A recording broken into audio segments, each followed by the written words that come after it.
Be to the war as a Liberian #1. I'm proud to be a Liberian. A proud Liberian from Grenjide County. Migrated from Ghana to Nigeria to learn to what? To come back to your home. So I tell the people up there that we the Liberians have talent. We got so many talent but no support. So for those that are up there, what we are coming to do, we are only pleading to the world to focus on Liberia. We got so many talented people in this country but no support. No support. What is it that you're gonna do that people are gonna see as different from other countries? I'm gonna show my talent. I am my brother. From there we'll tell them what the talent coming to show here. I'm gonna swallow Porto. I'm gonna take my stomach on my back. I'm gonna labor him up in my 1 foot. I'm gonna make my tongue to touch my butt. I'm gonna shorten and so many things. Okay. And what you gonna do? Is it the same thing that your police gonna do as well? Yeah, we are partner. He's the next of king to me. That's partner style we're gonna give you. He will show him, I will show my own. Show the public. Show the public. Action 1. Let's get there. Action 1. I call it what? Perfect control. Even though I'm injured, but when they see it, it have nothing to do with the show. Probably getting that deal quick. Nothing. I want perfect control against you. I said perfect control. Action 1. Perfect control. Skills. Talent. Perfect control. When Chinese do it, we say camera trick. On TV. When Liberian do it, they say that wish. But you don't wish about skills, talent, and that is skills, talent, and strength. They show your talent. We have this Liberian piece that not going to be amazing. We are all Liberian. Liberia is our home. Okay. If you're relaxing on the beach or in your living room chair, that's perfect relaxation. That's perfect. Let's get there. Perfect control. Perfect control. A professional, always a professional. Okay. Then now he's gonna put it on your teeth. Okay, my time. Action 2. Watch and see.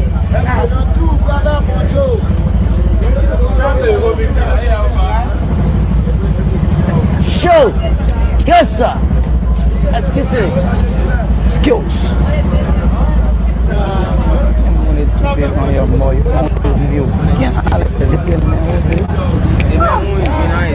Tem uma igual a people being called just to get a security in uniform.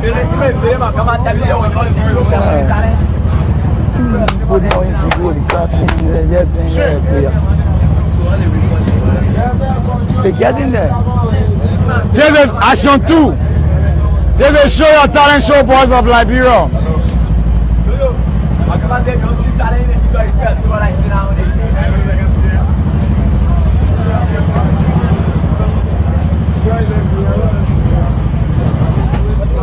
Okay, folks.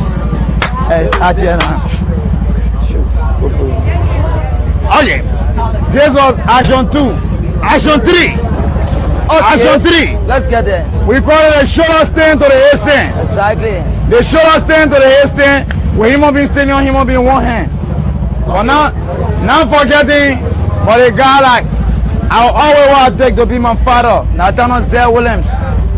CEO Doctor. CEO Doctor. Shout out to you there. Shout out to you CEO online, shout out to you. We'll always tell you thank you for what? Taking up from what? From the bad to the good. Action. Show your star. Sorry for telling young couple of star, man. Show. Yes. 2011 when we went Ghana in the Yosakwe Dance Festival. They say which country we from? We say from Liberia. They say Liberia like war country. We say no. They say no. We are black Chinese. So for now they call it Liberian Chinese. So in Chinese when they say I watch and see how you say Chingfu wa ya tuan. Chingfu ya wa. Oh 19 ga ngo. Oh what's the like kuche? Sawa tua. Kema tua. Awa tua. Musu tua. Sera tua. Atumata tua. Prisa tua. Jebe tua. Why mommy hey.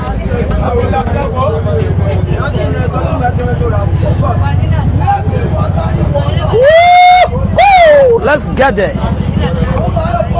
We are all Liberian. Liberia is our home.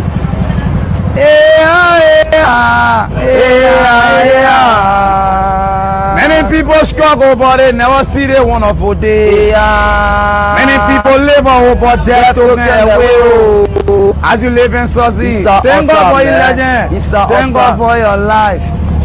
All through my life, I never killed somebody to suffer. Shout out to my seal Nathaniel Zell Williams, seal doctor. Come on, need doctor. On my shirt. Sure. Well, he must be labor, he must be one. Excuse. Shout out to the people up there. Shout out to Nathaniel Zell Williams calling in doctor.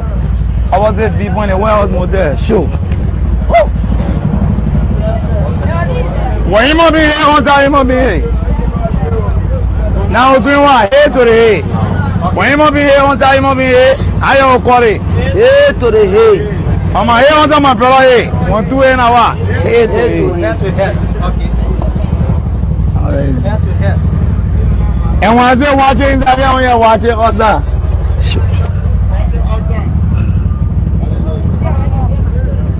Skills. Talent.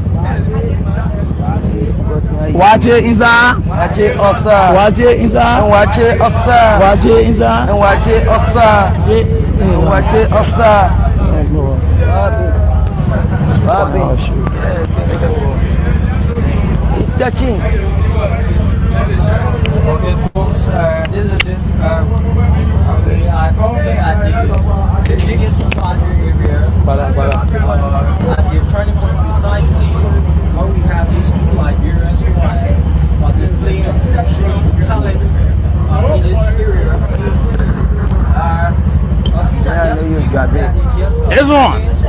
About to witness more to that. I am about to swallow the bottle, but before I swallow the bottle, I'll labor my brother on my 1 foot. For him not being the labor, him not being on 1 foot. What you said, you're about to do what? I am about to swallow this bottle, but I will chew it like chicken first. Then I drink a bag of water. Are you saying that you're going to chew this bottle? And It's a swallow it? glass. Exactly. It's a glass. That's a fried pellegrini. I will chew it and drink a water under it. You drink water on top. Yeah, for my food to digest. Because this is a what? A Liberian dish. Yeah. I know when Yeah. Liberian people can cook with one Sunday, so this is a fried potato green. It shouldn't cut it. So I'm going to chew it like the way you can eat your potato green rice. Okay. Yeah, we are getting there. All right, go ahead. Oh man, it shouldn't cut it. You are watching this live talent. Take the club on it there. You I've been sitting out for our screen. Yeah, we ain't big. Ever get this. Yeah.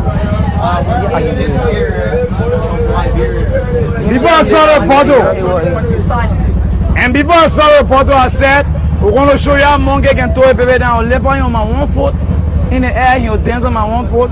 Lay down and make up before I saw the You will bottle. lift him up with your 1 foot. Yeah, and dance on my 1 foot. You lay mean down. 1 foot? Yeah, 1 foot. One leg. So That's we're going to it. show you how monkey can throw a baby. The monkey style.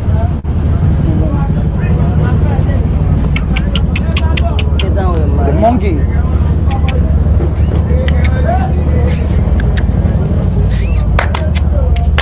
When monkey throwing a baby, action, kiss. So. Kiss. Go, go, go, go.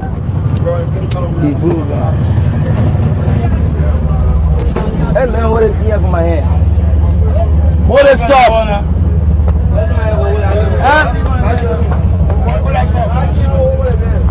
Hey man, stand up, focus. Oh. Let me turn this shit down, man.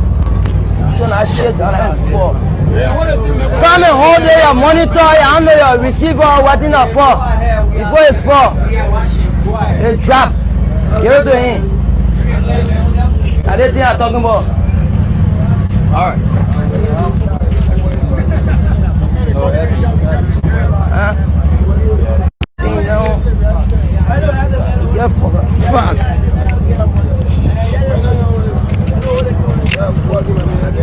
Shut up. The monkey style.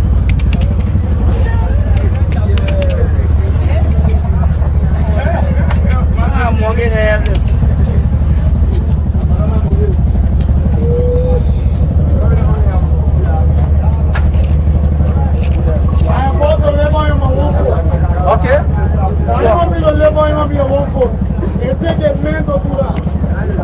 So where is that? I will step on one foot and tongue in the air. You'll sit on my one foot, sit on my one foot, sit on my one foot. We are not hearing you. We are not hearing you. Okay. Now, he's laying on the ground. We are not hearing you. So you saying that you put this thing put this microphone on him so that we get to. The man said that he will chuck me up with one foot. I will lay down on a one You foot, are saying that you're gonna lift him. make call on a one foot, All right, good. I will step on lay your on a one one foot foot. and lay on my one foot. Yeah, You'll sit on my one foot. Yep. You'll lay on my one foot. Yep. You'll dance on my one foot. Yep. You'll make call on my one foot. so So now, true. my stomach, I just look like a rubber band. I will tell my stomach like rubber band. My stomach will come on my back. Yep. My back will come on my front. Yep. Now I will bend my tongue in my mouth, touch my butt. You touch it, bring that. All right.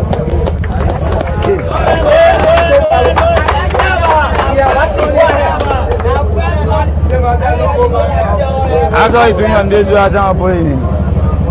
Why you must be labor, you must be on one foot. When they challenge you to do it on TV, you say camera trick. But la bro men do it, they say that we, but la bro get talent, skills. Talent. I would say, yayi. Chimfu wa ya Perfect control. 成都喐啊！我奶丁嘅，我我不是嚟姑啫。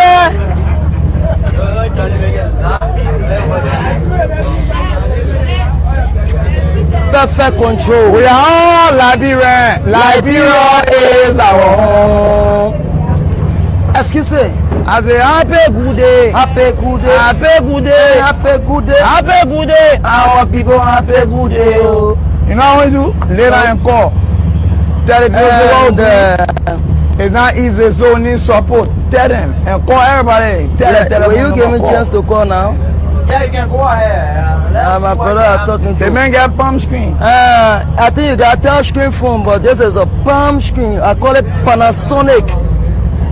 Panasonic 086 105,000 and 8,578. That number too long. I wish control number long. I didn't reach to the number any pay. It's too long. Now you're paying that over. I can find that way, boy. Yes, hello. Find that way. Yep. To the people of the world, please support Liberian talent. I say we are all Liberian. Liberia is our home. Yeah, yeah, Yeah, yeah. I say happy good day, Happy good day. happy good day, Happy good day. happy good day. Our people happy good day. Woo!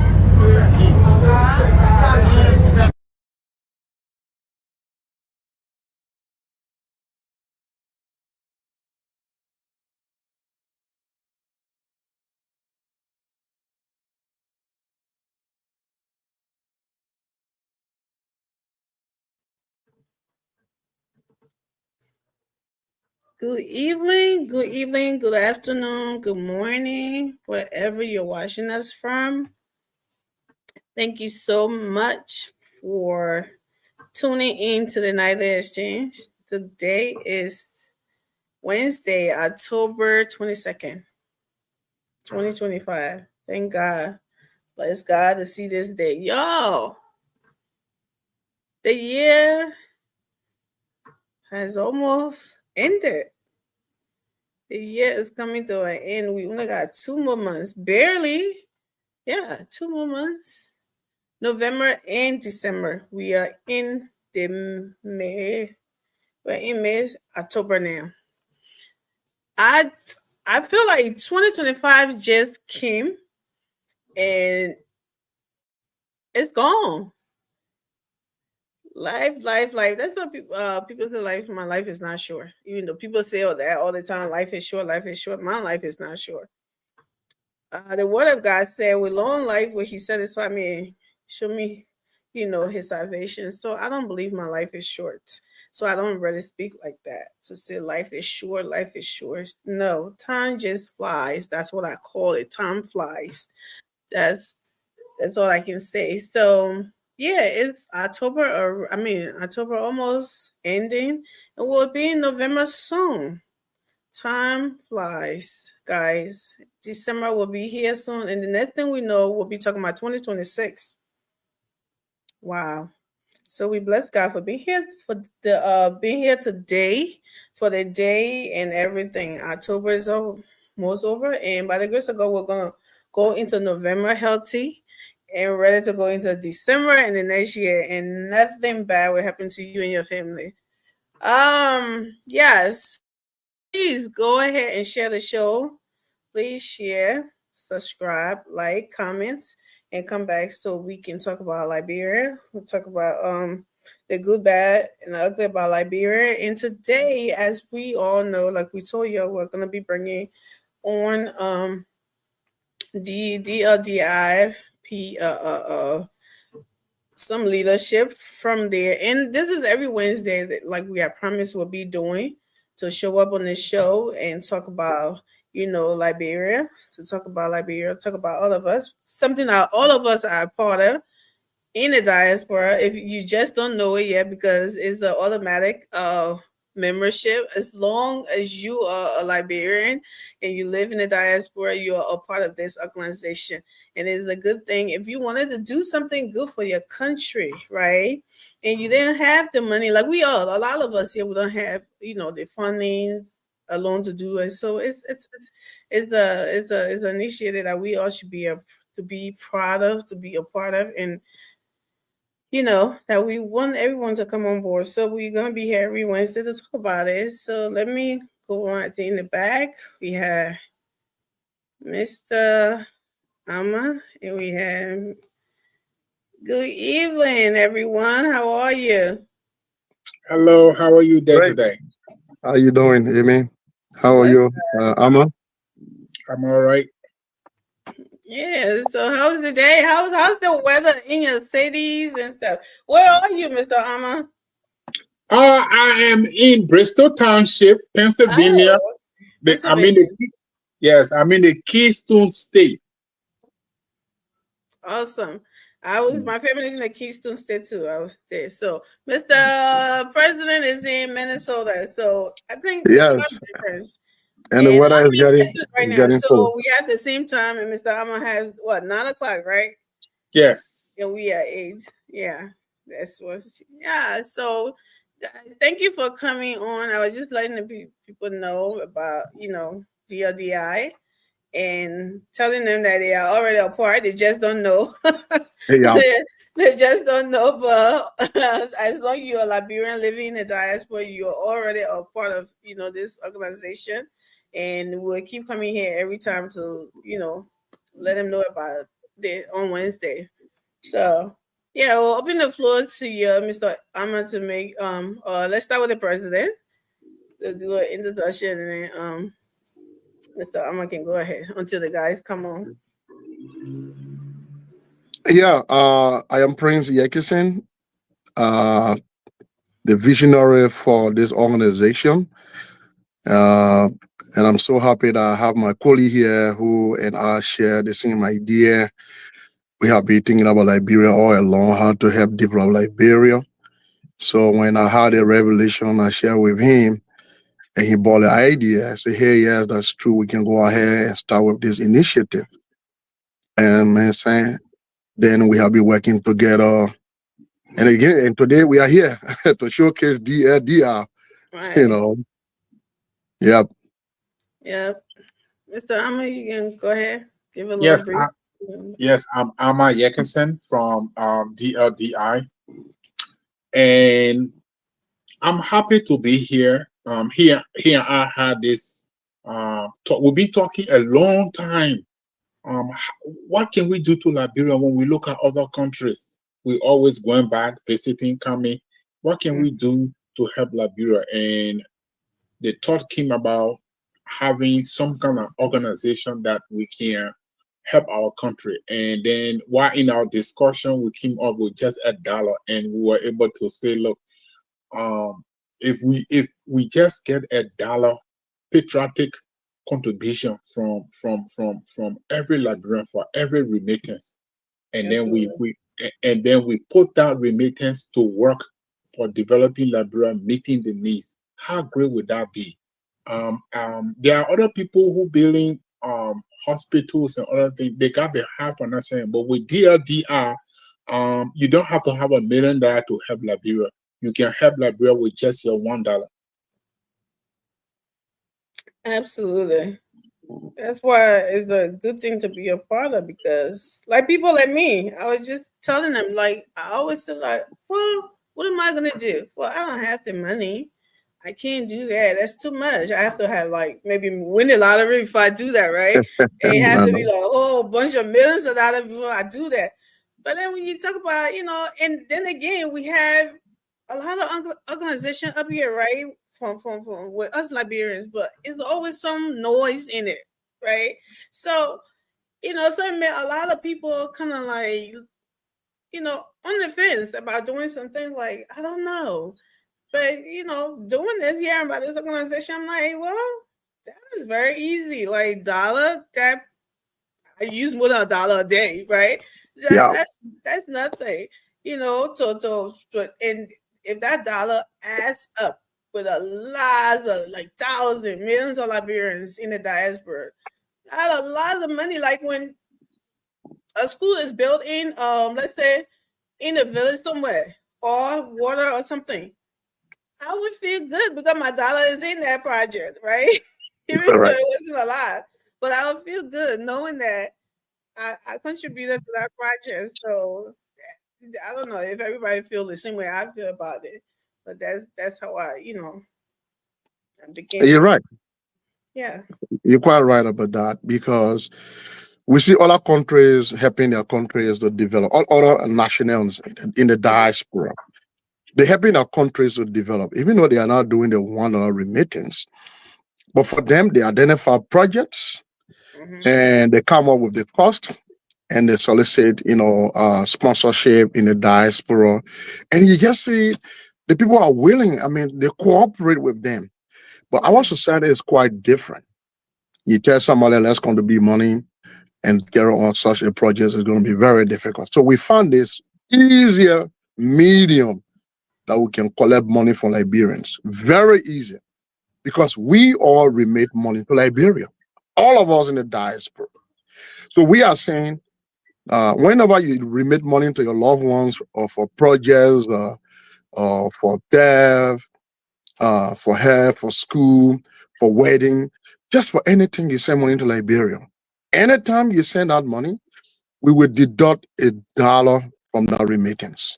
It doesn't matter how much you remit. You could remit 10 million. You could remit let's say $10, $5. Even though people hardly remit $5, but you could send 10 to somebody, 15. But whenever you remit money to Liberia, we will deduct $1. Not how much you remit, but how many times you send money to Liberia. That's our major concern. That's what this organization stands for everyone. And that money, people saying, oh, you're trying to tax the people. We don't call it tax. It's called patriotic trust. Because you love your country. And you don't have the means how to help the country.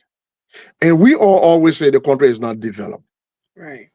So this is the easiest way we have found to raise money to help develop Liberia. Because when we generate this money, it will be kept or stored or whatever you call, but it will be deposited in an escrow account at the Central Bank of Liberia.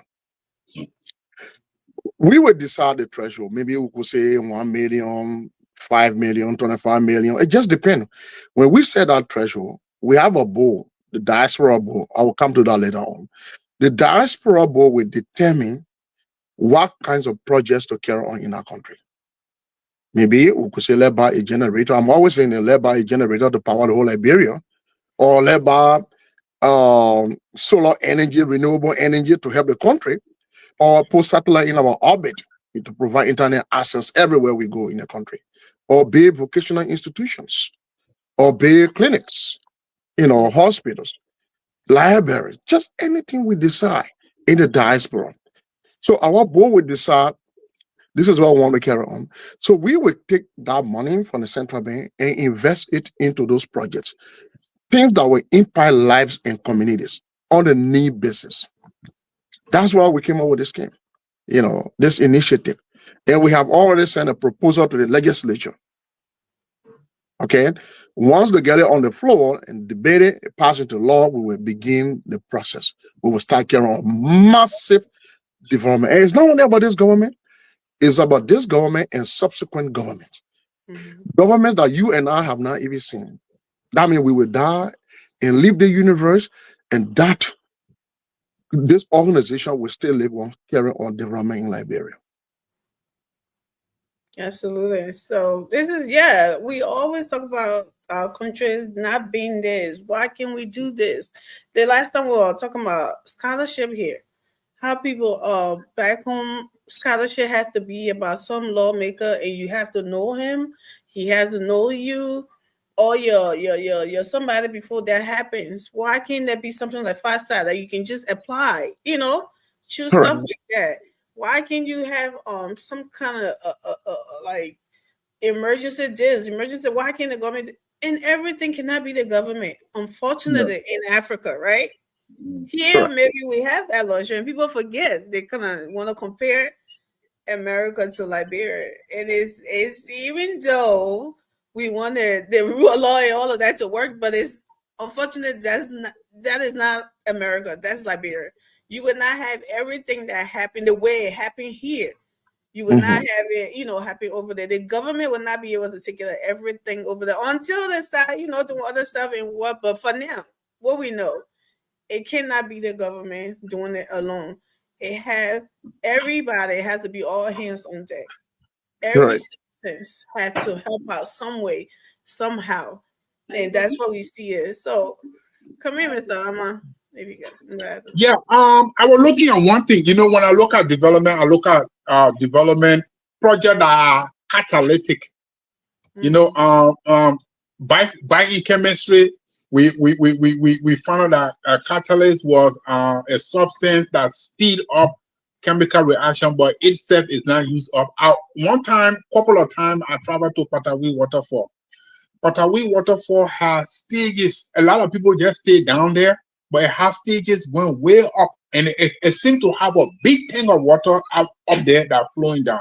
For example, if we were to raise 50 million, if our budget was 50 million, 100 million, 200 million, whatever it be per year, and then we put out a bid for people to build the hydroelectric power plant using Patawi Waterfall. We use the leverage of our patriotic ability as Liberian citizens, and also then we can use the government, whoever is in power, to declare eminent domain. That means that whole area, government will take over it, and then we can finance it. We can finance the hydroelectric. That Patawi Waterfall, if you get hydro on it, it can almost electrify half of Nimba and going all the way to the west. Okay, western Nimba and going all the way to Kema Bombing, it can almost electrify all of them. I've been there before. That's a release on LEC. Yeah. And the whole thing about it is like financing. It's not like you come in with $100 million one time. No, over years we pay this amount, we pay that amount for our DRR account. Something like that. That is very catalytic, because with electricity come factory, come jobs, come businesses, and you name it.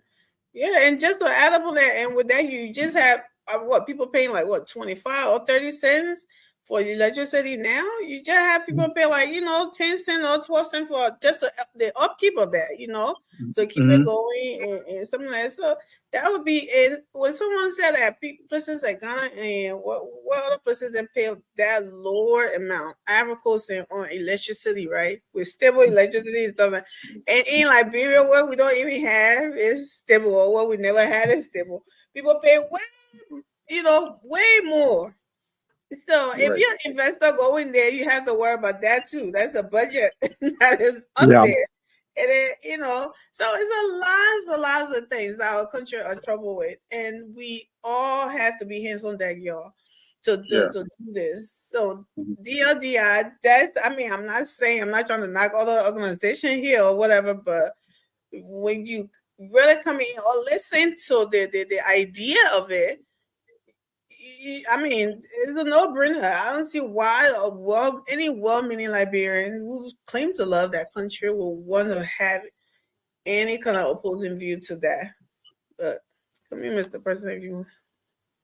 Yeah, absolutely. And that's why it's so minimum. The money is so negligible because you will be paying dollar. You don't even know. The point is that we are not coming to you to say, hey, give us dollar. No.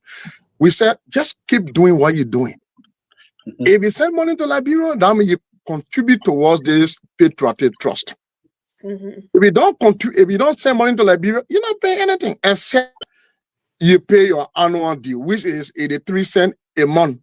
You know, yeah, that's your annual due. If you live in the diaspora, 83 cents a month. So per year, you just pay $10. You can wait until the whole year and you just pay your $10 annual due. That's it. Or every month, just send your 83 cents a month. If you don't send money to Liberia. But if you send money to Liberia and you send money like every month, you know, that means you will be paying $12 for DADR every year. So the money is really negligible as compared to the money you spend to fast food, you know, buying pizza or buy burger for your kids, or even carry your kids out to park and things, you pay money. Like you carry them to recreation centers and things, you pay, right? So you pay more than that. We spend more than that on vacations, right? So this is negligible. And it's going to help develop Liberia. I can't use the word develop. I think we should even use the word transform Liberia. You know, this is going to transform, massive transformation. Massive transfer. It's going to ease the burden on the government. You know, it's going to reduce the dependency syndrome, the dependency burden on the entire population. Because there are many people you see that in their whole family, only one person educated them. And when that person happened to get a job in government, because government is the largest employer in Liberia, if that person managed to find a better job in our country, you found all the relatives, all of them will come to hang on that one person. Yeah. And then you also see other neighbors, you see relatives, you see neighbors, you see friends, they all will keep coming to that one person. Why? Because of lack of job creation, unemployment. So this is going to help to reduce our burden because we want to build vocational institutions across the country that you can just spend 6 months and get your license in carpentry or masonry or some IT, some kind of training. Best straight that you can go and find your own investment. And then we will also be giving microfinance. Just from this DADR, there are just so much to talk about. There'll be microfinance to help. That when you graduate, we give you money, you do your business, you know, with minimum profit because we're not taking profit for ourselves. Anything that comes, the interest that coming is going to also go into reinvestment. It comes back to DADR. So if we give you money, like for example, the interest rate is 12% out there, we will give our own to you maybe for 5% or 3%. Negligible amount. We will help to reduce the burden on the government. You know?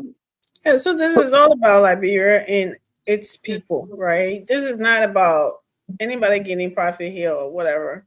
It's all about helping Liberia and the people who don't have the opportunity that you and myself to make it to the Western world, to be able to, you know, to do something for that. So that the president has already said, one person get employed. Like, and I'll give you the story. It's funny you said that, right? Because I have a friend that was employed by some insurance, something there, and she was getting paid what, $200, $250. She had to pay her way every day. She had to look good. They wanted to look good, dress for success. All that is money, right, Mr. And then at the end of the month, she already used all that money on going back and forth. And everybody, the fact that the name is there, she's working. She's there, and everybody, cousin, brother, everybody looking up to her. She's like, "What am I doing here? What am I doing to myself?" So she just decided to, like, you know, just get herself something and a refrigerator and stuff like that, and just started selling her cooler and stuff like that because it Right. wasn't sitting there trying to dress and to do it was not worth it. Like, you spending more, or you already spend the money before it even comes in. Sometimes it doesn't even come in on time. So it's a lot of problem there that we face, and that's something that's been going on a long time ago, before some of us were born, and we come and met it. When she was doing the water and open our eyes, and we keep it met it, and it's something that still continues, and we're trying to help. And I think everybody should those who are watching and those who will watch later, they should see this as something that you want to be a part of. And the last time I think I had a number up. Let me see if I still have it there. But just in case, people may be thinking like, oh, they're talking about it. I think you want to talk more on their legislative or something, and try to make them. Yeah, I think I'm gonna go. I'm gonna go with that. Let me kind of add up. Okay.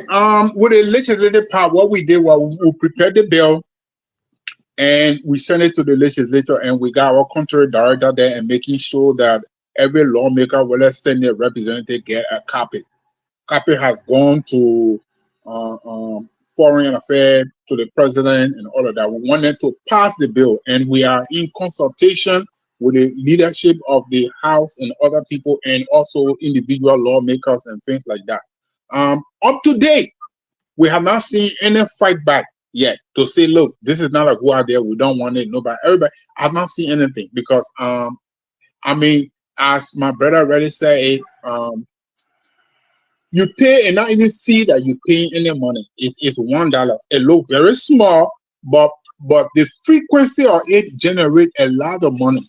That's the thing about it. The multiplicity of it is going to happen. That's what it is. And the legislature, our goal is that the legislature will pass it, and then when they pass it, then the money will be collected by banks. Will be collected by banks and these cell phone companies that they haven't sent wave and all the things, they will collect it, and then it will be deposited into the trust account, the patriotic trust account, central bank. And then we got people for central bank who will liaise with. Yeah, it's going off that someone else's phone, and then it will be collected over time. The aggregate will be collected. Then the board will go ahead and make a decision as to the projects we will have looking at. And because of technology right now, we can meet everybody everywhere when you're in the diaspora, whether in Germany or so. Then we will have meeting and decide which project we can have right now that have most impact. What is the most dying need right now, and then we'll go ahead and do it. And the good part about it, every dollar that is going to that account in the central bank, number one, no administrative costs is going directly for projects. Any administrative costs will incur that from whatever fees we collect here in America. So we're waiting for the lawmaker to pass it, and we believe they will pass it because anybody with good conscience and in good faith, for the love of Mama Liberia, I have not seen anybody say no. Everybody is like, what kind of idea that dollar will be able to raise $1 million, this and that, until we go to the mathematics of it, we start doing projection, we start to extrapolate, then it's so, oh yes, it can happen. So that what it is, and we are begging all lawmakers, any lawmaker who watching me, this is your comrade, Ama Yekesin from the University of Liberia. We were there helping you, tutor you, help you get scholarship through Student Academic Challenger for you to go to school. Now God has helped us. We are in the United States. We want to take it to the next level, but we need your help. All lawmakers, all meaningful Liberians, talk to your lawmakers. Let them pass this bill so that we will help Liberia. We are our head is bowed down when we pass through Ghana, when we pass through Burkina Faso, when we pass through people like Senegal. And guess what? All these countries, beside Ethiopia, it is Liberia who stood for them and liberated them, brought them, especially most in 1960. Liberia fought with their money and international court of justice for them to get their independence. But today we are way back and we want to change that trajectory. We beg you, Liberians. Absolutely. And just to add, what Amma just said, with this $1, we will transform Liberia. He talked about Ethiopia, and I want to talk about Ethiopia a little bit. Ethiopia observed that they wanted to be a dime to help not just Ethiopia, but the neighboring countries. They actually solicited money from the diaspora community, from their diaspora community. And the people contributed towards that damn project. And after that, a call off. Ours will not call off. This remittance is perpetual because we exist in the diaspora. We are born children that will born their children here, and those children will born their children. So this is a perpetual idea. It will remain forever. This $1 will keep going to Liberia forever and ever. And that's what we call it patriotic trust. So if Liberia reaches maturity, that means we reach a stage where we don't need this money, they can call it off. All right. In the future, that means posterity can decide whether or not they want to stay continuing. That's what we call it patriotic trust. It's a trust, and this money will be kept in the escrow account at the Central Bank of Liberia. And someone will ask question, why are we keeping the money at the Central Bank of Liberia? We debated this in our meetings. Several meetings we went to, and we debated this issue. Why we can't keep the money with the commercial banks, like for example, AirBDR or EcoBank. Why are we choosing, Central Bank? We chose Central Bank because there is a law in Liberia that when you deposit your money with the commercial banks, and the commercial banks went bankrupt, you can only get 22% of your deposit, of the amount you save with that bank. Right. So the question is, where is that 22% kept? It's kept at the Central Bank of Liberia. So we decided that since Central Bank is a custodian of the 22%, it better we save all our money with the Central Bank. But we have provisions in the bill that we sent to the legislature. Our government hands off this money. No one can touch this money. If you do, you'll go to court. That means after your term, because you may claim immunity because you stay in power. But right after that, you will go to court. You will face justice. You will restitute the amount you use. Whether you use it practically on yourself or you directed it for any means, we don't care. You're not supposed to direct it for any means. You will restitute the money. You will go to prison for 10 years, and you will pay $250,000 as a fine. So those are what we have in the provision. The government hands off. But we have the Central Bank on our board to play a vast role. For example, there may be inflation. So they will advise, hey, your money is here, but the inflation is siphoning your money. So we have to quickly identify projects and put our money behind it. All right. They will also make sure that the commercial banks that are doing the bank transfer, because it's not the remittance, is not only the money coming from the diaspora or coming from the Liberian diaspora.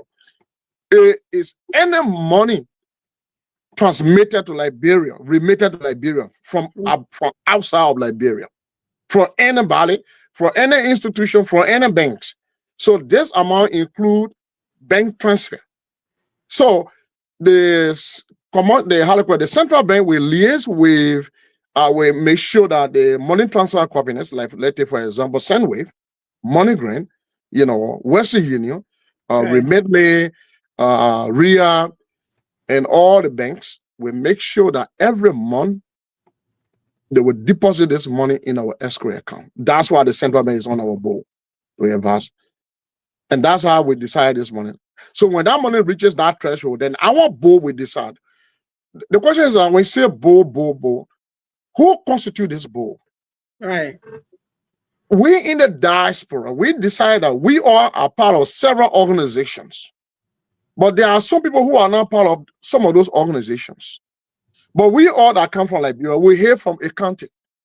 Each one of us, you ask anybody, this person will tell you I come from Lofab, Bonn, Grand Julia, Sino, Maryland. Okay, so we decided that to manage this money properly, we have to have a county board membership. That means the diaspora, the Liberian diaspora county organizations will nominate one person to sit on the DLDR board to make decisions about what kinds of projects to carry on in Liberia. They will liaise with their local authorities in their counties and also their legislators, and their caucuses. That means all the district representatives in their counties. Then they will make decisions as to what kinds of project is needed in that county for that year. Yeah, and then when they come up with that, all the proposal will be sent to our board. Our board will scrutinize everything and decide which one is the overwhelming needed project, given the need assessment. That is the project for that year. Maybe we could say clinics. So it will be 5 clinics, 10 clinics in each county throughout the entire Liberia. You know, so that's a concept, and we are appealing, we are enjoining on the legislators, all of them, lower house, upper house, to debate this bill during this sitting. Debate this bill during this sitting. If possible, pass it into law. If you have any issue with it, we are here to provide answers.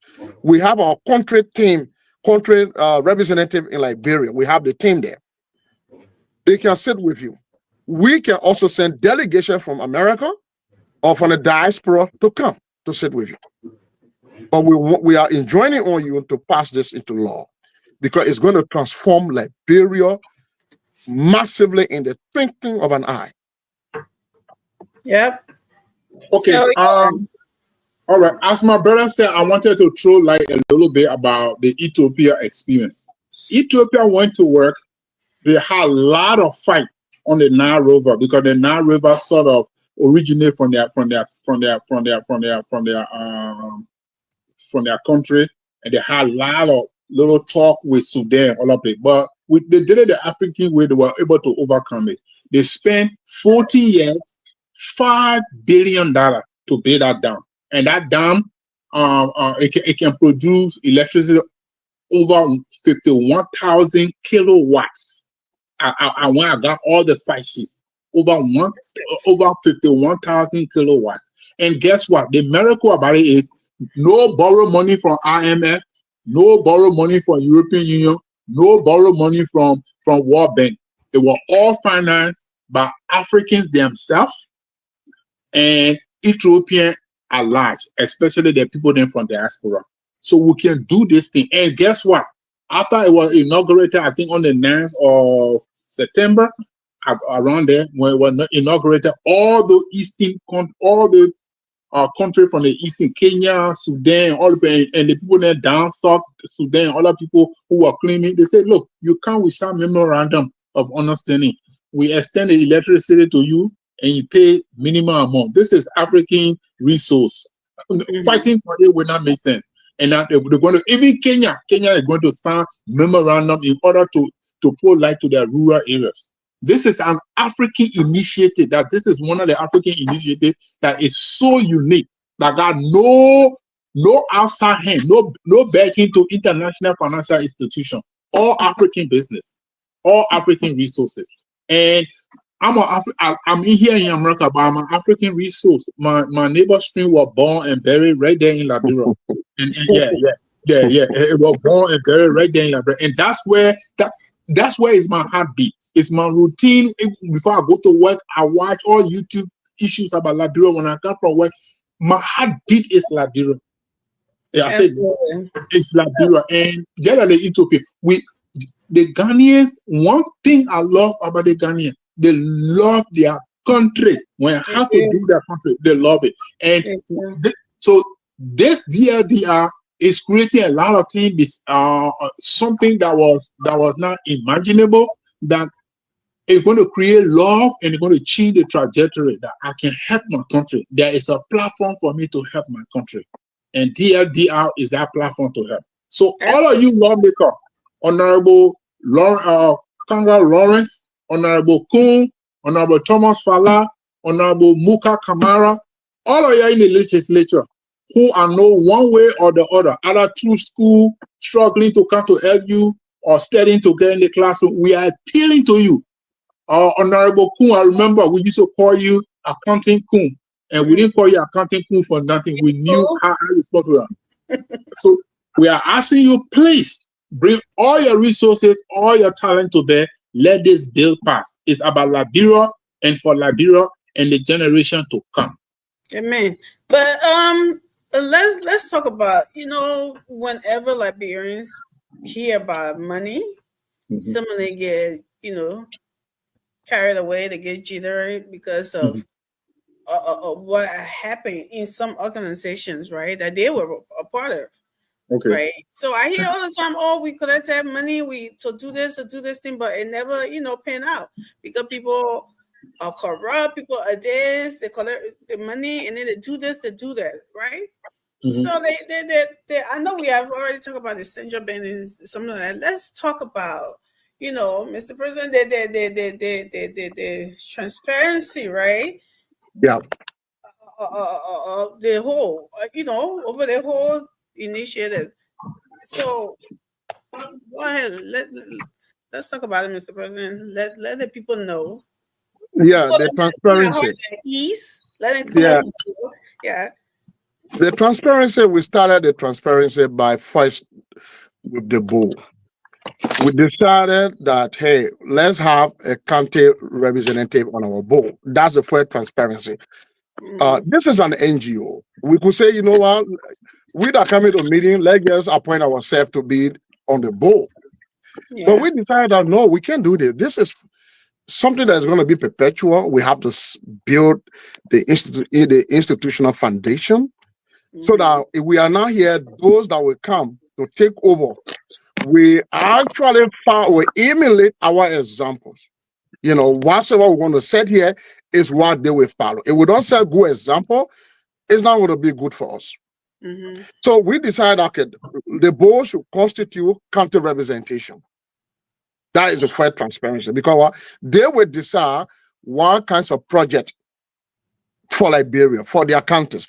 One thing I learned in project management is that if you want to carry on projects for people in their counties or in their localities, you can't just come from the blue sky and carry on the project. Yeah. They got to be part of it. You got to get them involved. You got to say, you know what, hey, we actually want this. Let me give you an example. Sorry, somebody distracted me here. I'm trying to get it out. I'll give you an example, and I'm not saying this to castigate anybody. I'm just giving this an example. I attended the University of Liberia, and under the regime of Charles Taylor, he did not consult us at a UL whether we wanted overhead bridge. So he went and he saw the need. Don't get me wrong, because he wanted to save the students. Because when you cross, the car brings you from from Broad Street, will drop you right across the street by the Capitol Hill side. So you have to cross to the UL. So he saw that as a risk, but he did not consult us. He went and built an overhead bridge. Nobody used it. Even though he did that. It was an awesome gesture, initiative for y'all. He did it for us, but because he did not discuss with us to tell him that this is what we needed, so nobody used it. In our feelings. Yeah, nobody used it. People always stay across. If anybody climb up there want to take picture of a jail, play phone, stay and take picture or discuss with their friend, but it was not meant for safety. So development, if you want to carry on development, get the people involved. And that's why we got a county board membership. They will decide because they will liaise with the local authorities to determine what is actually needed in that country. Maybe it could be clinics. Maybe they get an ambulance or ambulances, you know, something like that. So that's the first part of the transparency. The second part of the transparency is that there should be 3 signatories to this account. The president of DLDR, the treasurer of DLDR, and the chairman of the county board. Right. Of the county, yeah, the chairmen of the DLDR board, because it's like they will elect their chairman after they are seated. All the counties have seated. They will elect their chairman. That chairman will be the signatory to this account. So we have 3 signatories. So it's not a one-man thing. No, Right. like, We have not even appointed a treasurer yet. We got acting treasurer, but we have not appointed a main treasurer. We're still looking out there as to whom to appoint to be our treasurer. We are looking for names that when we call that name, the Liberian people will say, yes, we actually trust this institution. That's the kind of name we want. We're speaking to reputable people who have served Liberia before. For example, John Moru. We're also speaking to Dr. Anthony Sayet. And we're looking for more names that are reputable to be treasurer, to be the treasurer for this organization. So that if any cent is to be spent, it will be spent where? right. So that is the transparency part of it. And we have central bank on this board to also ensure that, hey, this money here. So more than the central bank is the eye of the government. Yeah, on this board here. So that is the transparency of this organization. And moreover, how are we going to spend this money? I'm going to touch on this a little bit. We identify the projects in the various counties, or for that year, we will put the ad in the newspapers for months to encourage builders to send in their bids, contractors to send in their bids. We could decide this contract is only for Liberians. We could decide this contract is for international. It depends on the kind of contract. Then we will open it and people will bid, contractors will bid. We will go through the vetting process. He who wins the bid gets the contract. And that's how we dish out the money from the central bank in phases to that person or to that company. So this is how transparent this organization. This is how we're establishing the institutional foundation for it to be very transparent to everybody. Because you will see it in the media. It will be on our website. And the project, when the project is complete, we will go and dedicate it to the people in that locality. And we will also post it on our website. So it's nothing hidden, it's open. And we are here, we are, if you don't like us, you can, come and replace us and take over DLDR, because DLDR is not a membership-driven organization. It's for all Liberians in the diaspora. Once you live outside of Liberia, you are a member automatically. So come on board. Come and join us. Bring your ideas. We don't have monopoly over ideas. Come here, give all your ideas, what to actually do to make this thing viable. Yeah. And the numbers, as you call them, the numbers are on the numbers is on the screen. Well, this is the president's number right now. So I have that thing to put you in a chat room if you wanted to be, because the only thing, if you don't know about it right now, is because you're not in the chat room. So call him and he'll add you to the chat room, or you can call myself and I can do that too. The number is on the screen and I'll put my numbers up later. And yeah, so this is about all of us. It's not one person thing.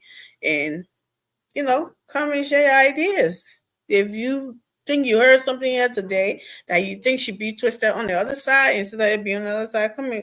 You can't sit in your living room and just keep that, that idea with you. You gotta call, you gotta join it, you gotta, come and voice it out for something to be done about it, right?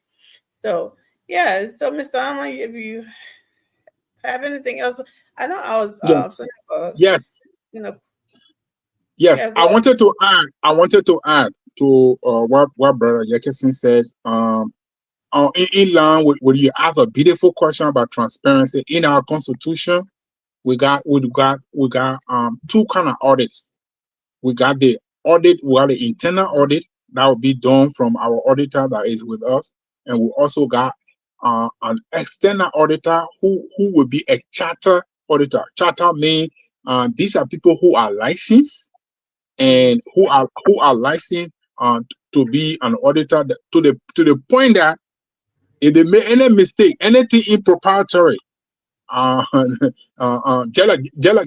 registered nurse or a medical doctor, if they do anything or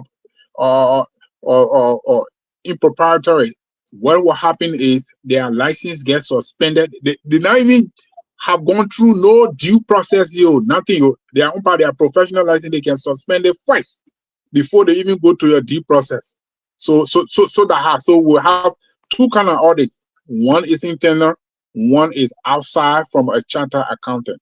And that's how I want to do it. And that audit will include our transactions, our source document in accounting, we call it source document. That means our receipt for all the transactions and our bank account, I mean deposit withdrawals and our account in Liberia as well. It is enshrined in our constitution. We want to lay a very good foundation. Some of us have worked all hard all these years to build a very good reputation, and it is that particular capital of integrity that we are bringing to the organization, and we want to set the organization on this foundation, and it's right in our constitution. If anybody have question about transparency, or anybody have problem about proper use of the money, the constitution says it. So you got a right to sue if somebody even went against it, because it's part of our constitution. So yeah, so that's what it is. It is not just that we make a decision, board meeting or group meeting to have an auditor. No, the constitution mandates it. Two different kind of audits: internal audit and external audit by charter accountants. Yep. So, guys, I don't know if that doesn't clear your doubts. I don't know what else will, with all of the things, because I mean, all of these things are put in place because from past experiences that everybody else, had, and they got questioned about it, and people, had put their money somewhere, and things happen. So it's not something like this. Yeah, Mr. Dr. Prince you can see has been thinking about it, but it's not something like to put it in start, just get up and just, he thought about all of the, the mechanism to make it work, to make it, solid and legit. So that's why they're giving you all of these, and if you want more, like I said, call that number, and if you still have doubts and stuff, call the number and they'll clear it up, So this is a call for everybody, for all of us Liberians in the diaspora.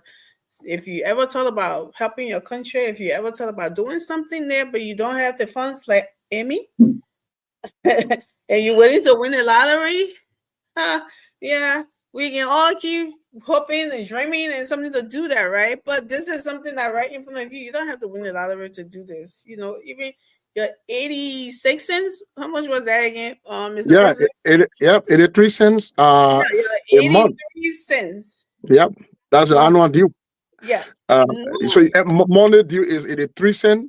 Annual is $10. $10. Many organizations, you go, they tell you $10 a month, or they tell you $150 a year. Our own is just $10 the whole year. Yeah, that's it. So $10.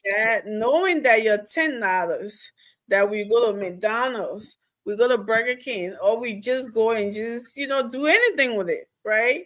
Knowing that $10, you put this $10 somewhere to help your country out, to help a lot of people who are in need. If that doesn't make you feel good, I don't know what will. We can just keep sitting on these platforms and just keep blaming government not doing it, the president not doing it, the ministers not doing it. They can't do it all, y'all. We have to help out. All of these countries that we admire, we see, oh, look at the other country. They're doing that one. They're doing that one.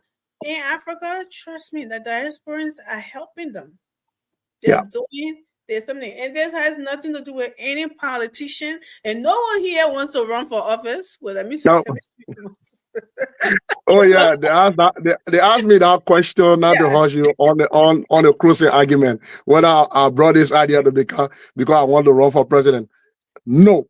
I had a pause right as well. Let me speak for myself. But yes, Ama, do you want to run for president? What do you want to run for? I do not want to run for president. And beside that, it's in our constitution that once you join GLDR, especially the leadership, you in the leadership, you cannot have any political activism.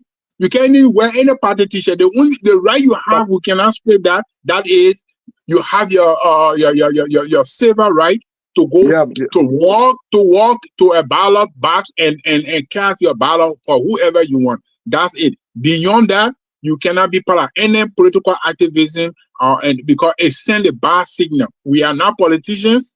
We are not. We are international NGOs, not sectarian, not religious organization, and we just want to help our country, Liberia. We just want to help our country. And I wanted to emphasize this thing. Dr. Yekesi said he talked about we will do the project in phases. You know, Liberia is a wonderful, wonderful country.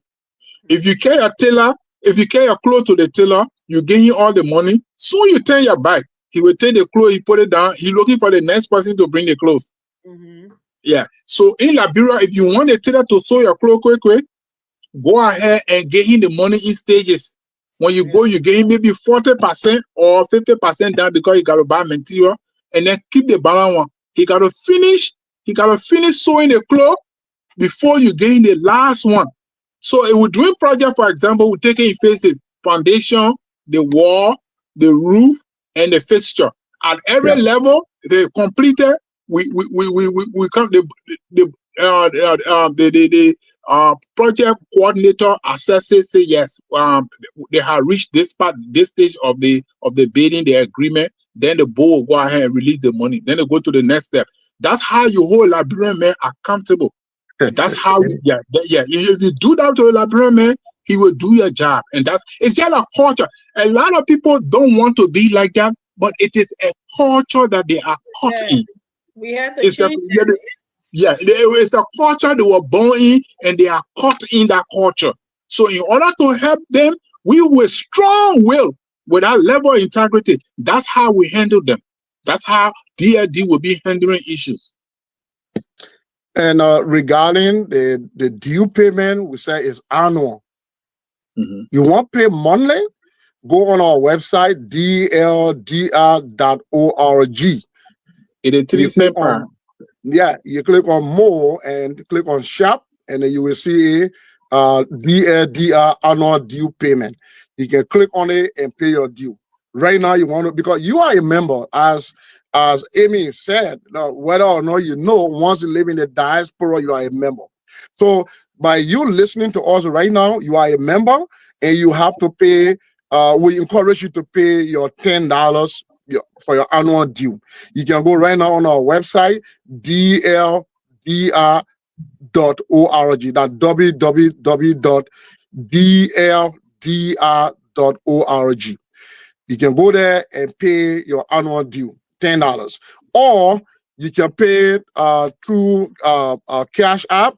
I can give you that number is 763-568-5424. Again, 763-568-5424. Or through that is a Cash App number. But if you want to use the Cash App account to pay is you use the $ followed by the capital letter M. There you got all lowercase letter followed. So So it's Makavre, then capital letter D, then lowercase Ukully. So Dallas Macavie Ducal. Okay. Yeah. So yeah, that's it, guys. You heard it. Join to be a part of something that make a difference in your country. Be a part of something that changes somebody's lives, right? In your country that you will feel good about. That will not even cost you anything. That you won't even feel you did, right? But you are part of it. The fact that you pay $10 every year, 12 months a year, you pay only $10. That's your due. The numbers, like I said, I had a number on here. You want to be in the chat room on WhatsApp to see all the happenings, the meetings, dates, and everything. Be in the meeting, be involved in the meeting because if you're sending your $10 somewhere, maybe you want to know what's going on, right? And you should know, not maybe, right? So call that number and you'll get added in the chat, and you'll see everything that's going on. You will hear about everything. You'll be in the meetings. You'll be, in all of the happenings. And like I said, that should be something that we should all want to be a part of. Not the fact that I'm a part of an organization, the fact that I can make a difference in somebody in Grand Jesus' life who I haven't even met, who doesn't even know me, right? Who don't even know me? Like maybe like a widow. Don't get me. I'm gonna appreciate a little bit, right? Like, no, that's great. That's great. The Bible says we should help the widow, right? So the widows, everybody there, elderly and children. The fact that you can do something like that, and you having the blessing is going on you, your children, your grandchildren, without even you knowing it, and certain things that you get out of yourself. How did that even happen? These little things that we do, right, that we don't see to be anything. That's how it happens. So, I don't know what else I can tell you, but every Wednesday, right, we'll be on here to remind you about it and everything. But we need you to come on board and be a part of this thing. It's not just a one-man show or ride, like the person I already said. It's an idea. One person can come up with an idea, but in order to push that idea, you need all hands on deck to do so. All hands on deck, yeah. So we need everybody to come on board and do so. Support this organization and let it be one of the big names out there because it's doing something different and none other have ever done in our country. So, and you will hear, you will see it once you're doing your part. Once we are all doing our parts, you'll see what is being talked about. We will see it. We will touch it. We will hear about it. But you can't just sit there and want to see it if you're not playing your part. How is that supposed to happen? Right? So you have to show up and let the rest fall in place. So, Mr. Amma, you wanted to say something too? Yeah. The good thing about it is that the sustained cash flow that will come out of this. I like to liken it into sometimes to Tubman time and the government and that came before.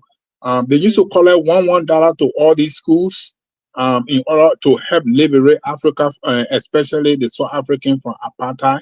They want $1. It was being collected years over years. And finally, finally South Africa got free from apartheid. And then when you run away from there, you come, they use some of the money, they educate you.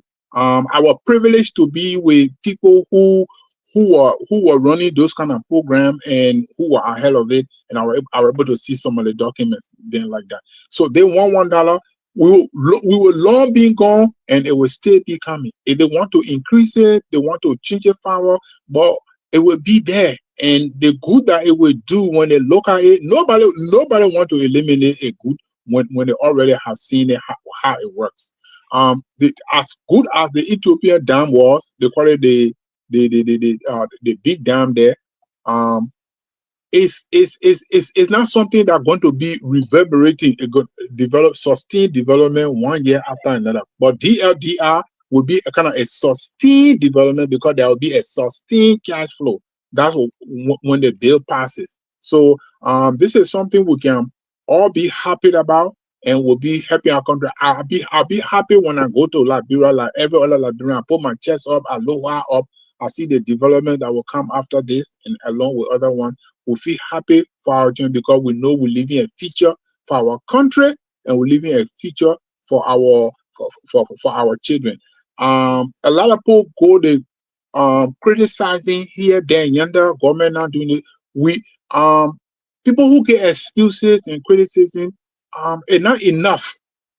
It's not bad to criticize, but it's not enough. The question is, what do you do now that you have seen it? It's a problem. You have defined it in your mind and in your psyche that it's a problem. What do you do about it? Do something about it. Like the Good Samaritan, you were passing, he saw this guy, he was all bruised, all beaten, everything. So he didn't have car to take him on. He paid the innkeeper. He paid the innkeeper to bound his wounds and everything, and he went on. He played his part. So we are calling on all Liberians, the legislature, all Liberians, far and wide in the diaspora. Come up, it's dldr.org. And you have the number on the screen there. If you have problem, call. Come there, pay your due. It's just $10 per year. It's not burdensome. You can pay it without blinking your even eye. So we are begging you, come over. Let's help our country. This is one way we can help our country in a united way that will help our country. Our country is behind more than 170 years. Look at all the countries that would babysat, all the countries we have liberate. They are ahead of us. And please come. Let's fill our country. Absolutely. Yep. Please come. So, any parting comments that you want to make, Mr. President, or you got more to add? Yeah, let me add a little more. Yeah, as I said, we want everybody on board. Right now, we're still looking for members to get on our board, on the DLDR board. Sino County has not sent representation. Grand Jida, Nimba, River Says, Maryland, River G, Grand Bassa, Grand Cape Mon, Bapulu. Please send somebody to get on the board. We don't have any representation from you guys. Does he have any representation? On the board. I'm calling my mommy people right now. Wait,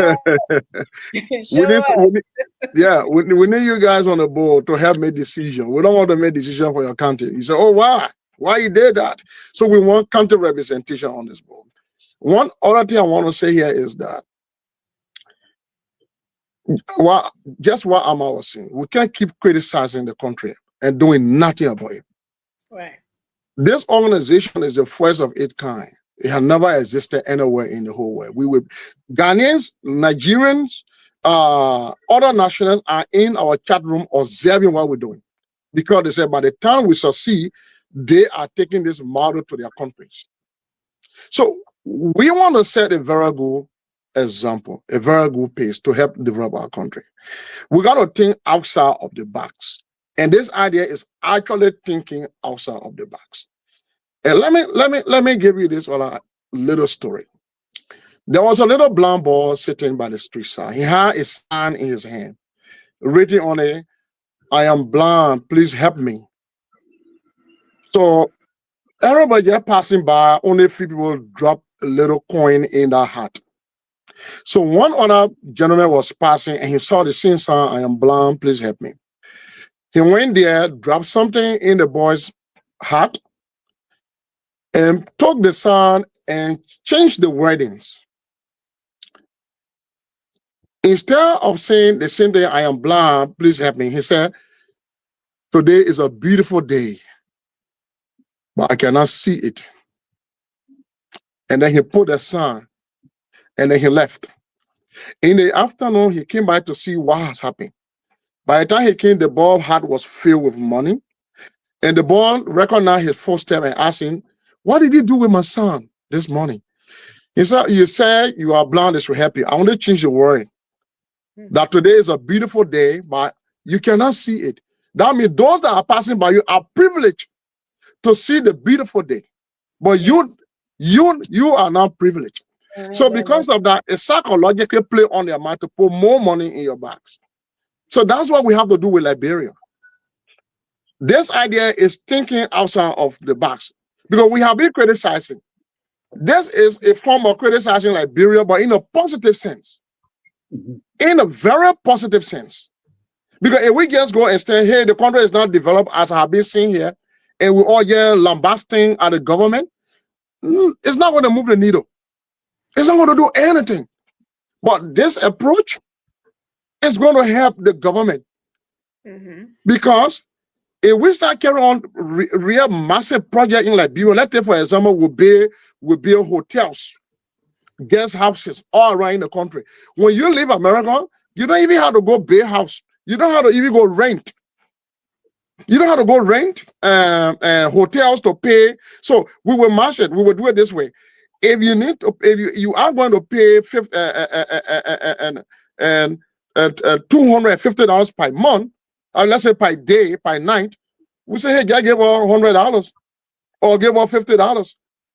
They see the dollar that you pay, your $1 remittance will be helping you now in return. Because some people asking, what is my benefit? Those will be some of your benefit. Because your brothers will build vocational institutions to help to reduce the burden. Because we in the diaspora, they call us every day. Can you help me? Can you help me? So this is going to reduce the burden on you. So when you earn your money here, you will take care of you and your family here. Because there will be institution, this institution will be there to help reduce the burden on government officials, to help reduce the burden on you who are in the diaspora. Yeah. Welcome, family. We're here talking about GFGI. Are you there? Yeah, thank you very much. You hearing me? Yeah. So if you wanted to ask something, I know you're already in the chat room, you know about this organization already. And we're just here to let, like we said, every Wednesday to let every other Liberians who are not, are not yet informed about it, to let them know to come on board. So if you had anything to add or any question that you think that somebody might be thinking, because that's what we're here to clear it up. Well, I don't have question, but as always, always want to just add my voice to many other to tell Dr. Yekese, thank you very much. The initiative is very beautiful. And our Liberian community is not anything that benefits a majority of the people. Too many people don't want to get involved. Liberian people only want to see something successful before they get involved. Yes. And we have to change the narrative. And that's the reason why your continual effort, your continual engagement is going to resonate. And I'm very positive that this engagement will reach to every nooks and corner of the Liberian society, and people who have heads over their shoulders and who can see far and beyond will see that this initiative is not just a quasi initiative. It's an initiative that that is vested and invest so much in the Liberian children's future, because this is a future endowment. And we should not just look at it from a face value. Let's look at it beyond the ordinary eyes. That's why I always say it should be seen metaphysically, the reality beyond faces, so that you understand and know that this initiative go beyond what people think it is. So I really want to encourage you to keep on the fight. I enjoy your energy. I've been following you for a little while now. So I'm hoping and praying along with you that you succeed in a not long distant future. I and my wife are going to come up and make a significant contribution. Thank And you. I'm still discussing this in house with her. You know, she's an American, so we have to take time to explain to them, especially when She's a Liberian now. She's a Liberian by marriage. yeah, Liberian by marriage, but let's look at it from another level. They want to make sure they get the, you know, they get yeah. detailed information, do their own Yeah. fast money, and you know, so I giving her the benefit of the doubt, so she's doing her own, and once she come up with it, you're going to see us taking and championing that cause. And Thank I you. will Thank also you. share that on my page because I have a huge social media following on social on TikTok, on Facebook, on YouTube. Mhm. So we're gonna share That's that on good. our platform and gonna take time out to explain it to some people who Yeah. still have doubts, you know. And so we're gonna help in our own little way on how we can get more Liberians out there to get involved and see how best we can make this a success. Thank Thank you. you. I thank you so much. Absolutely. Yeah. Thank you. That's great. Appreciate it. Yeah. Yeah. So, any parting comment before we let you go? Yeah, I'm a go for it. I would say it again. I believe all Liberian people believe in Liberia, and Mhm. all Liberians believe in themselves. And this is it. This is it. This is where you can come and be part of Liberia in a meaningful way. This is where you can come and you have value. That every voice matter, every contribution is important. The website is dldr.org, and the phone number is out there. So please, as you have heard over and over again, we will not tire, we will not rest until the last breath that God gave us is taken away. But Yeah. but as long as we got breath to breathe, we will be carrying this. I can't wait to go to places like Universal Liberia and call other Ghanaians and tell them about DLDI, and so that they can inform their relatives abroad. I can't wait to go meet other people in the workplaces and so forth. So this is about our country. It's not about anything. Our country, our future, and our children. Up to this time, Liberia, they got building like EJ Ross standing there, rusty, ready to break down. It look like a death trap after 170 years. Where are we, Liberia? Please, we have said it. You have heard it. It is my prayer that God will open your ears and Yep. in a special way, and then He will embed it into your heart that you will see a way to help Liberia and be part of the development in Liberia. Thank you. Thank you, Mr. President. Yes, thank you again for hosting us. We really appreciate it. But what I want to tell the listening public is that where we are currently with our organization, we have a bill in front of the legislature in Liberia to pass it into law. There we are right now. We are also planning right now to file our 501c3 because that will give us the status to be able to apply for grants, you know, and also take donations. So that at the end of the year, you can actually be able to claim them on your taxes. So that's what we are doing because we want to have several collection of funds. The remittance is just one, the $1 remittance. That whenever you remit money to Liberia, we deduct $1 and deposit it in the escrow account at the Central Bank of Liberia. That when the money reaches that threshold, we said before, and we start to use it in Liberia. That's one. We also want to be collecting money in the diaspora, not only from Liberians, but from anybody, from organizations that are giving grants. So the 501c3 will allow us to do that. So there we are with our organization. And please send representative from your countries to sit on our board because they will help to make decisions. And we are transparent. Every year there will be audit. Every year there will be audit.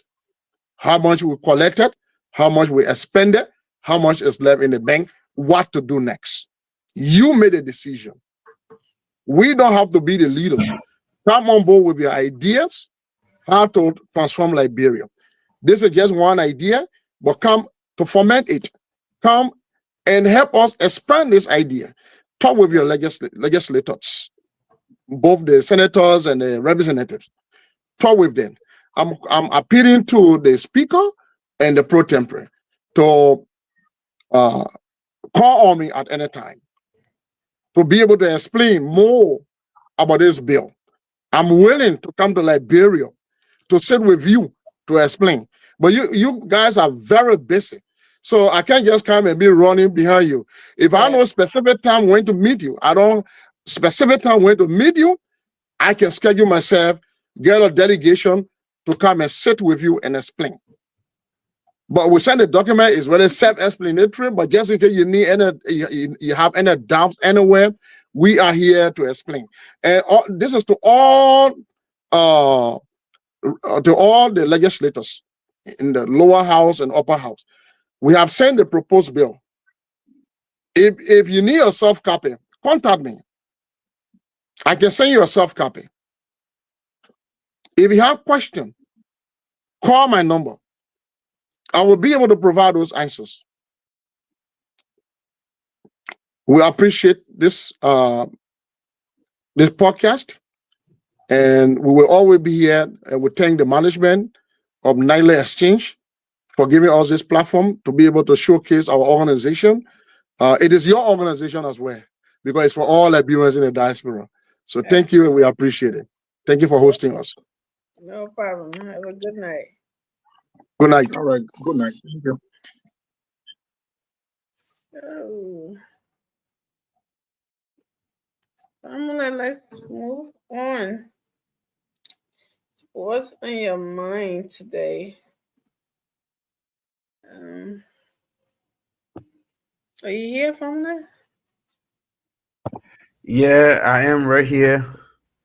You know, there's a lot of things on my mind, and you know, everything is centered around Liberia. And we notice that every time the government make any gain, there's always something else. Or a noise? There's always something else, and but it's okay. That's what, and you know, nurture, and that's what I see. You know, it give it a different look. Look, my attention is drawn to has been drawn to the upcoming December 6th, and you know. Yeah, what's that about? That Gargantuan. What does that mean? Gargantuan Assembly.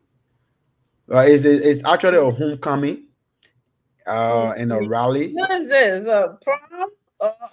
A high school? What is this? Look, homecoming. It's a statement welcoming of all rescue missionaries. You know, after the is it just for United Partisan or rescue missionary? Rescue missionary and its alliance. You see what I'm saying?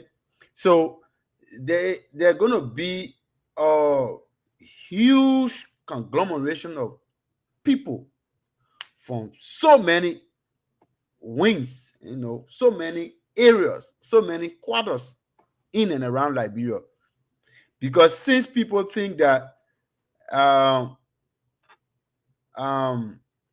this government is unfavorable, you know, the government is not doing what it's supposed to do, and you know, all the pandemoniums to pin the government, to make the government look ugly, to make the government look black, which of course this government have done tremendously and seriously.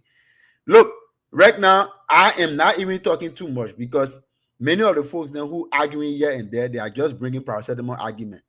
They are not telling exactly what was done correctly that the government is not doing. And, you know, they are not saying anything. The only thing they are doing when the government does, they say, oh, now they want we expect from you. When the government tells you, oh, they want it was already in the pipeline. When the government, oh, so it's almost that they get changing the goalposts. But December 6th will be more than what they call a tsunami. They will cause, or there will be an eruption of missionary, and the country will be locked down. To see people just going for rally, to tell them, in fact, that rally going to be so big, I can't just imagine how it is going right now, because the vibration that it is causing. Should we be doing rally in the what 2025?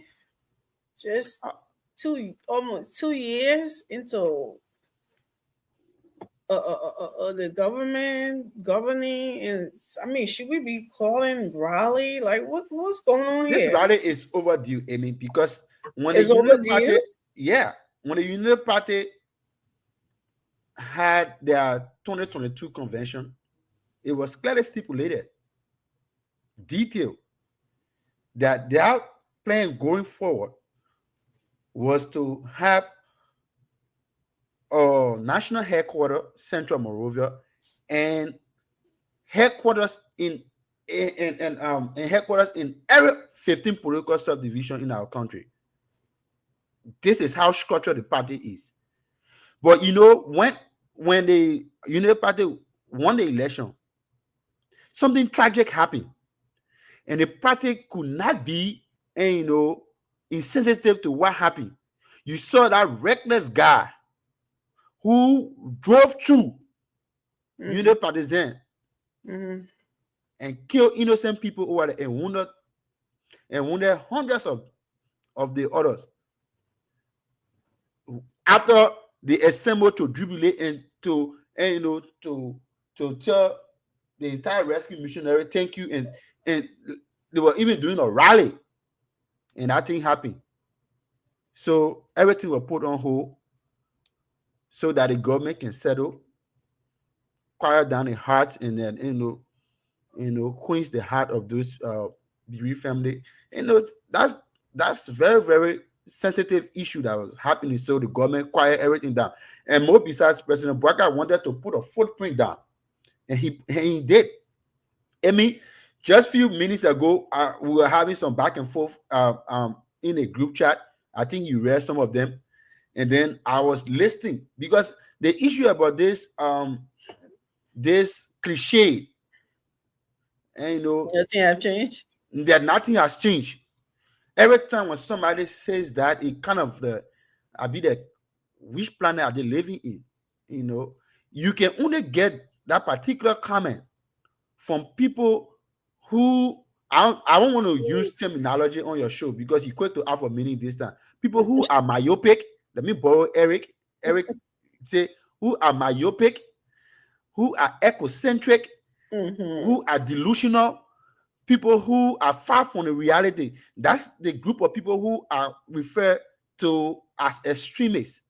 And they don't look at nothing happening in the country at all. But when I started telling them that, look, everything is not rosy in the country. It's not shining as gold. But there are semblance of so many good things that is bound to happen in our country. That, for instance, there is availability of rice in the country, and at affordable price. There is availability of gasoline. No longer are people standing in long queue to get gas. Today, there are buses going to going all the way to People's Surgical District. They never applied that rule for over 6 years. Few refurbished buses going there. Today, electricity had reached Fish Town. You also have Grand Gideons kneeling on the ground telling President Boubacar thank you. That in the heart of the winter season, they can reach all the way in their hometown. In less than 8 hours. Imagine in Nima County, people are telling President Boubacar thank you. Yeah. Because on some of those roads that they used to take them 3, 4, 5 days, just short area for them to reach. But today they're using 3 to 4 hours to reach there. Imagine they used to take 3, 4, 5 days, and everything has been reduced. And somebody say nothing has changed. Today, in as much as we beat on this government for corruption, but many alleged corrupt officials have been hooked and dismissed with immediate effect and turned over for prosecution. We did not see that previously. In fact, there were people who were alleged to be, to have stolen money, and nothing happened. The next day, you saw them at party rallies celebrating with the president. So there are a lot of, in fact, today we have donor confidence being restored back to Liberia. Yeah. We also have the World Bank and African Development Bank signing multilateral, bilateral agreement with energy surplus or energy and infrastructural development in Liberia. You saw the solar farm. You see the expansion all over.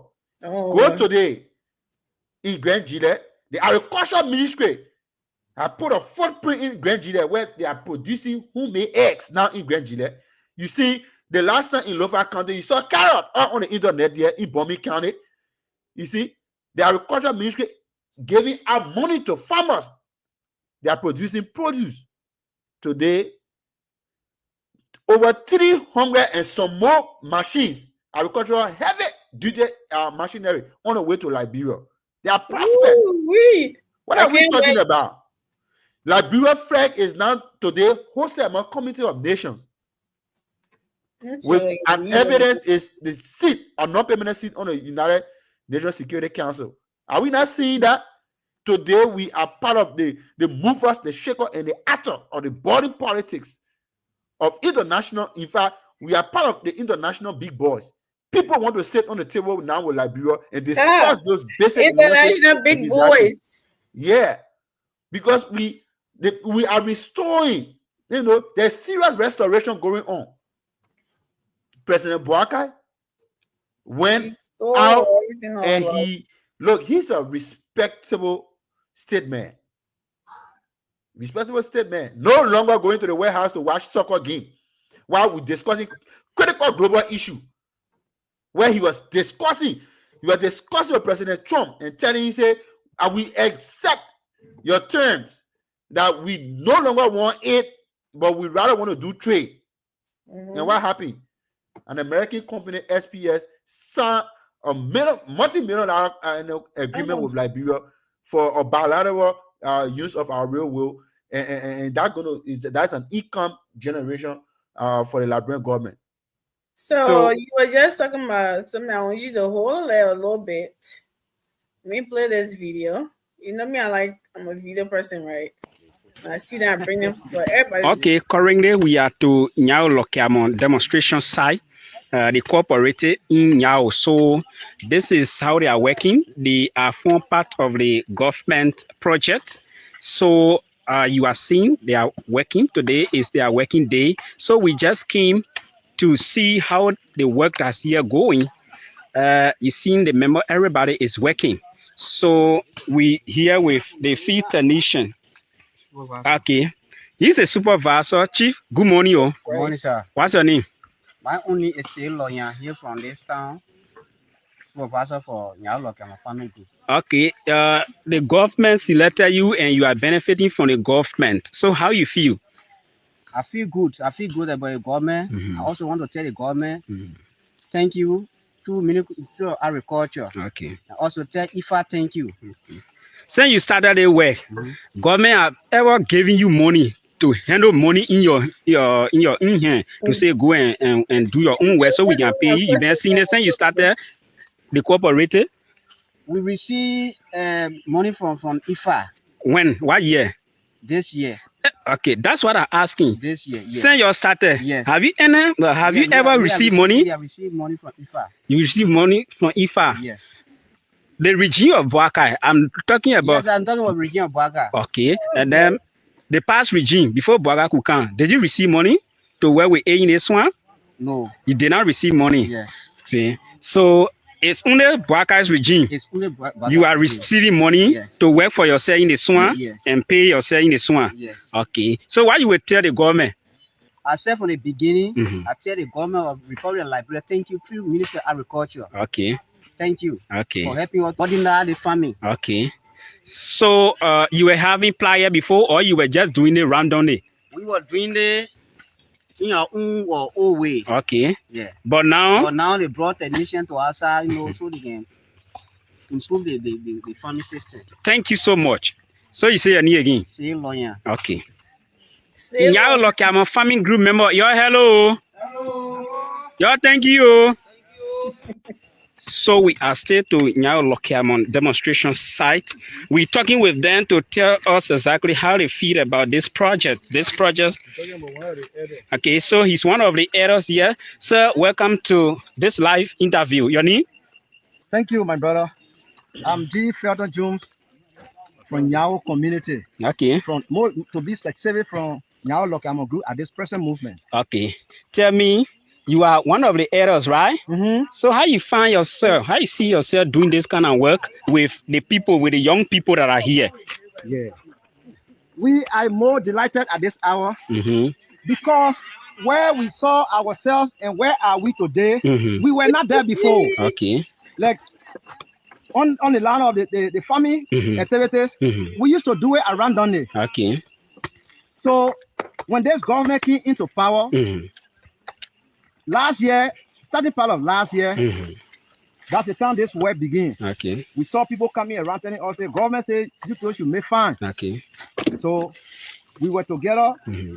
There where we, put ourselves together as cooperative, Okay. and we are well known by the Liberian government. Mm-hmm. We have documents to that effect, Okay. and we started this way. Okay. This is why you see is going on. Okay. So, what would you like to tell the government since you started working? The past regime, you were able to receive funding like the one this current The past regime. regime was so ridiculous. The past regime was so ridiculous, frustrating. Okay. But at this movement, Mm-hmm. we are so thankful to the present government. Okay. They care for us. Okay. The only thing we're waiting for now is material Okay. to work with. Okay. We need material. We need material. The government has put on track, but equally so, we need material. I think you can see the farm. Okay. You can see the field going all the way. Where you see that trees over there, we are going all the way on that side. Okay. But where we are, this student, this is why we are claiming now. Okay. Because we need to transplant. We will not be waiting until material comes. Okay. So we'll be working at the same time Mhm. while, we are waiting. Okay. Thank you so much. So, anything that you want to say shortly before we shut down this live coverage? Well, what I want to say is our request. Mhm. We put it in request because they are implementing partner to the government. Okay. They reach out every now and then. Mhm. We are requesting it so that they can bring our material on time. Okay. Because actually, Mhm. we need to do this work. Where we see ourselves today in this present government, Mhm. it's no need we waste time. Okay. Because like the field we have today, we now have this before. All right. We need to increase it. Okay. So, family, that just told something in what you were saying about, agriculture and something. Can you tell a man like that, right, family, that the argument you're putting for, who can tell a man like that nothing has changed when looking at farm work and they're being catered to, and you was just talking about earth machines for agriculture, and we looking at places like that. I mean, without argument, can it win with people like this? Nothing has changed argument, and I really wanted for Mr. Emmanuel to be here for me to play this video here today, because I'm pretty sure he'll be coming on. Anybody who's saying from God that and tell you that I think that rough palm that man get at, it will land straight in your ear. Yeah, because it might be you need a factory reset, so you gotta reset you. You gotta give you something that will reset that entire brain, because maybe you might be running on something else, or you might be under the influence of something, so you losing it. But let me be clear with you. There are so many anti-reformists and degenerated extremists in Liberia. We can see them. We can see some of them said who will be writing all kind of stuff in comment section all the time. But it's part of the process, because for the holistic change that Liberia wants, it's not something that's going to happen overnight. Mm-hmm.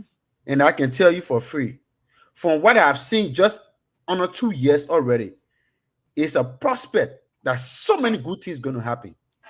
Mm-hmm. When I look at the jubilation of the people in Riverset, when I look at the jubilation of the people in Bassa, right there in Brove, that you're not even safe to walk out in the middle of the night because the air was dark. Mm-hmm. But today, it has been electrified.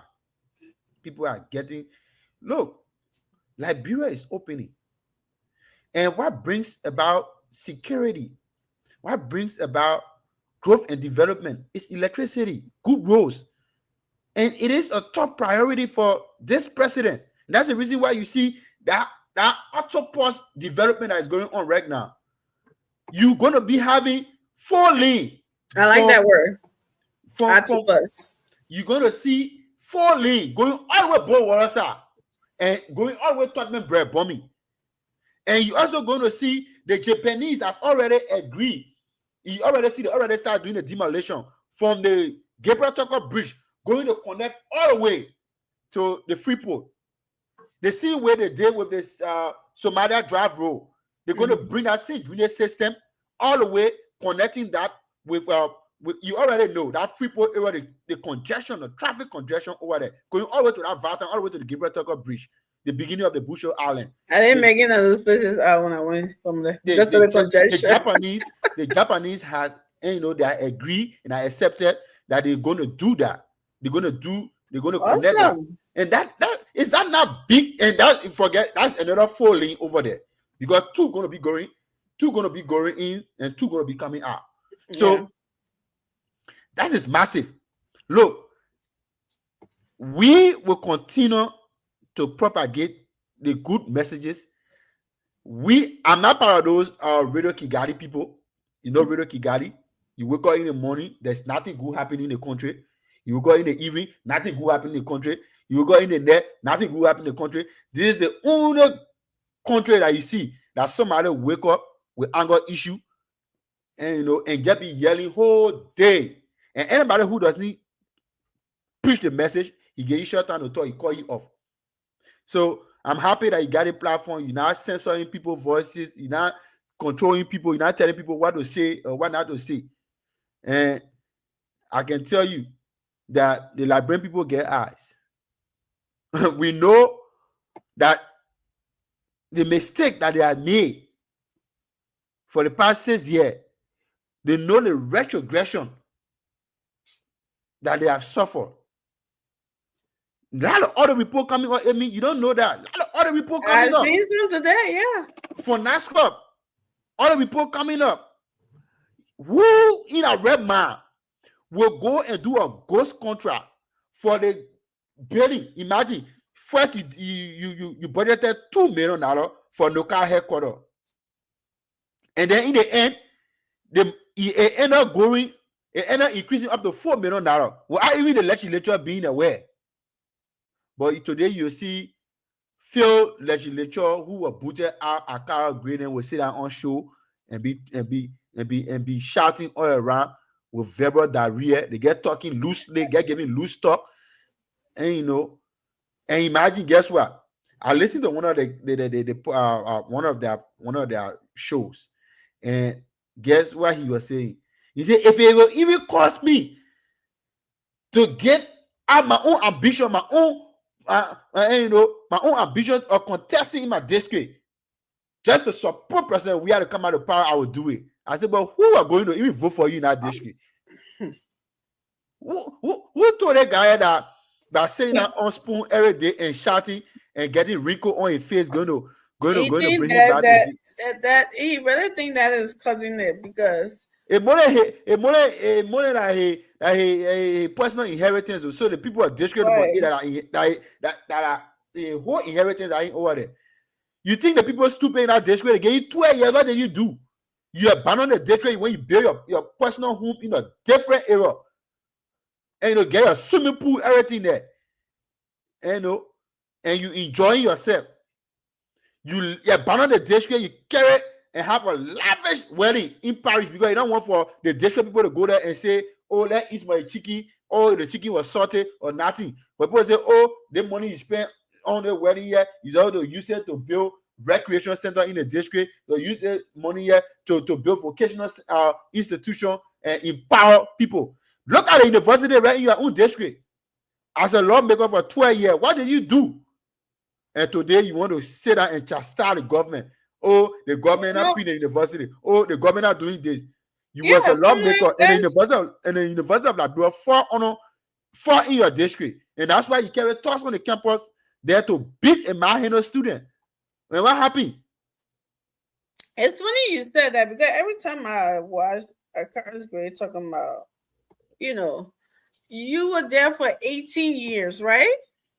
You did nothing good. You took advantage of the people, and then when they voted you out in less than 2 years, you are turned to the advocate of poor people. All the good things that are supposed to happen now. That is not happening. You know how the university is bad off, dude.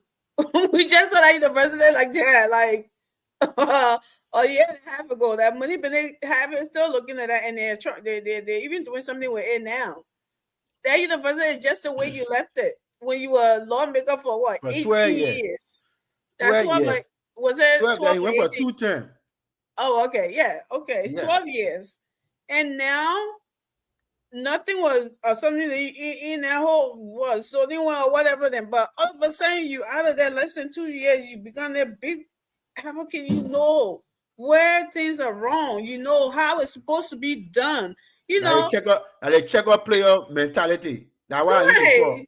When you play checker, the man who can sit down outside the game, he can see all the error on the checker board. But let he go sit down over there now, the time he can lost all his senses, he can't see anything. The man was sitting over there, he was on the checker board, he couldn't see anything. 12 years. Right. And then as soon as they took him for on the board, he goes sit down outside, and the time he start seeing, oh, you get a man here, you eat 2 to go king. At the time he go sit down over there. But look, the Liberian people are resolved. I'm lying to you. Right after 2027, you will see how many of those opposition tabula rasa will come up to their knee. They will come up to their knee because the massive development that President Barack and the reform that is going to take place in Liberia will not be easy. And that's why I'm going to say that only a few things I will continue to beat on President Barack to do. And our 2 things is the judiciary.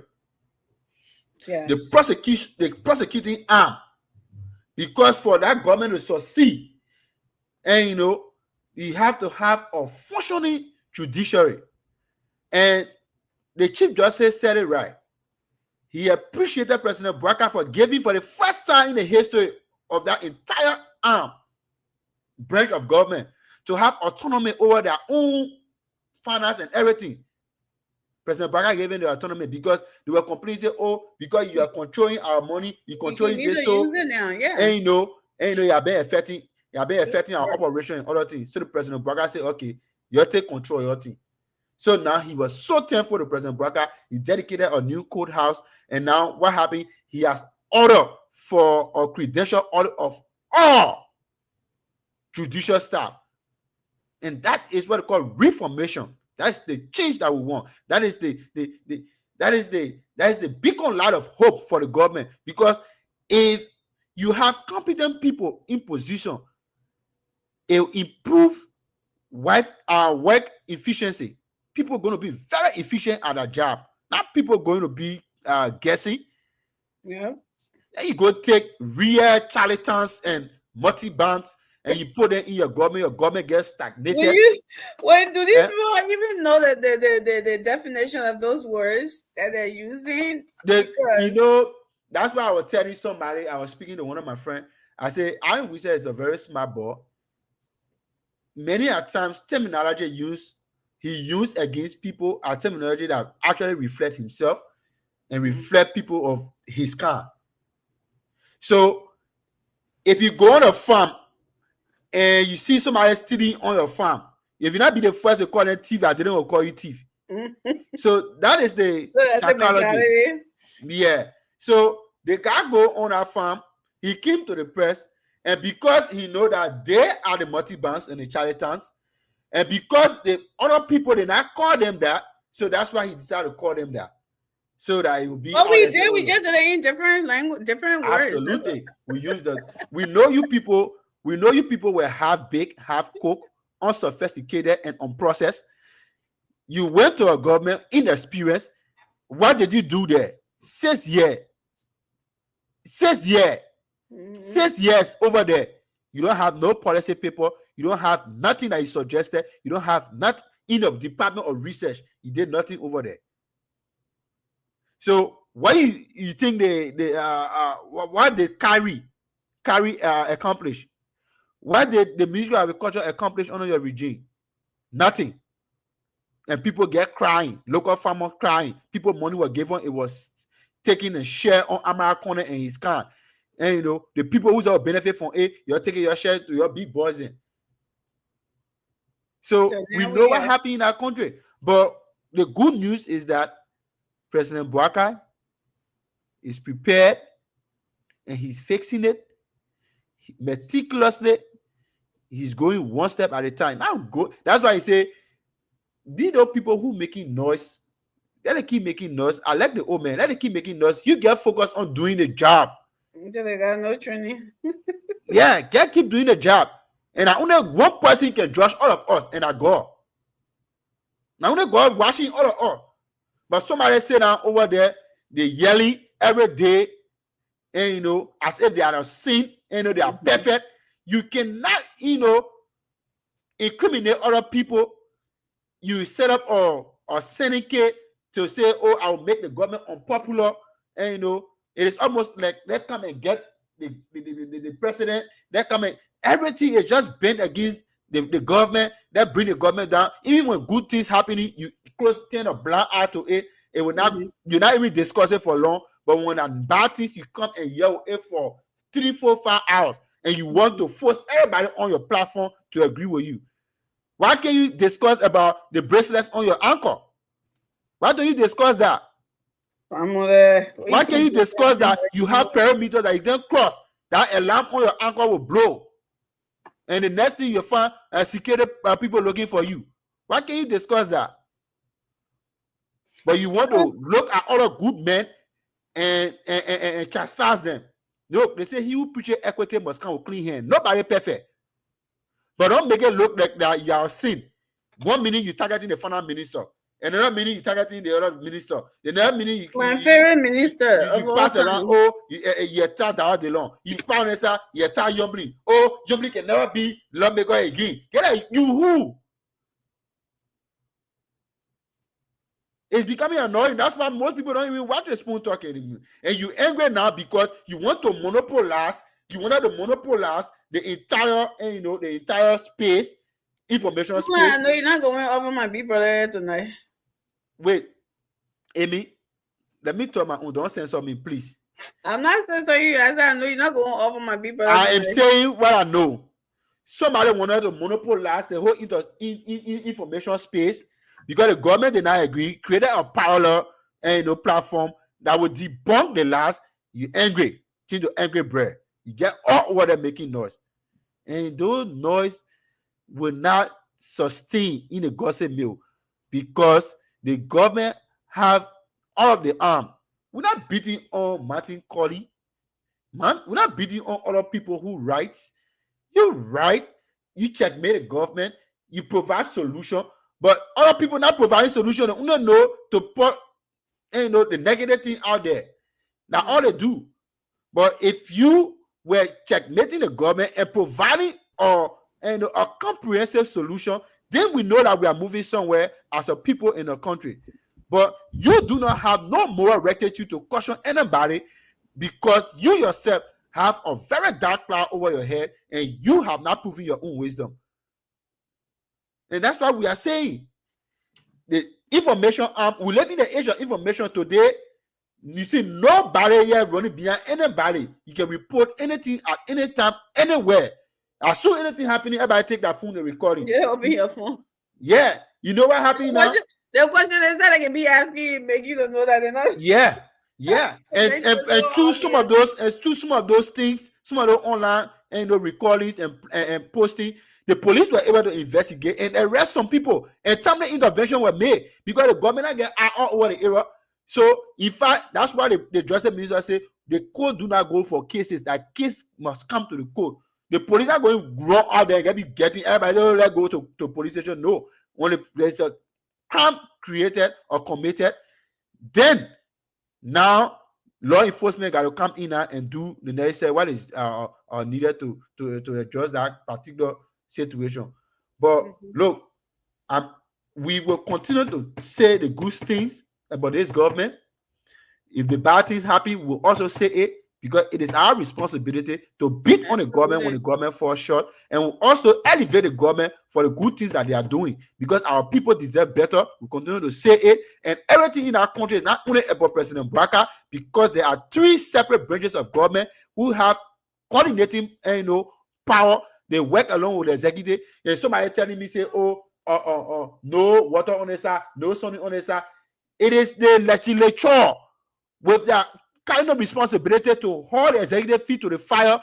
You representing people. All the people in our community, they're not speaking for themselves. They're not talking for themselves. If that were the case, that's someone else will be in the country. But the people say, all in that particular area will select one person to go over there to talk for all. And that one person go over there and only depend on and only lay back and be collecting a salary and doing nothing over there. Then it's up to you. Then a person you choose. They got to go back to the drawing board and choose somebody else who will go over there and say, Mr. Executive, this is what we put in the budget, because you need a horse. They send district development fund. Make sure that in your district, the money that the project that was identified, you make sure you call the executive feet to the fire. Your oversight responsibility to make sure that project that your people already told you that you proffer to them, make sure it is constructed or it is done. That is your responsibility. But you be saying that while collecting free check, you go while make unnecessary noise and nothing to show. Then in the end, you won't come back and blame the government. No, it doesn't work like that. Thank you. Welcome, Soare. Thank you. Thank you so much. Let me say good evening to you, Famula, and my dear sister, Amy. Thanks to you guys for holding the ground. No problem. Yeah, we're here again. Is that what's up, man? Or yeah, you can sit there before I bring up the first topic. okay, thank you so much. And let me say good evening to each and everyone following this unique conversation. Would like to say share the conversation as we do it together. Comment as we make it more interactive. You know, it's important that we discuss the issue for the usual day, and as I want to appreciate everyone, whether you're in a comment section, you appear as guests, from strengthening these conversations severely and bringing forth your own suggestion as to how we want to see Liberia getting there.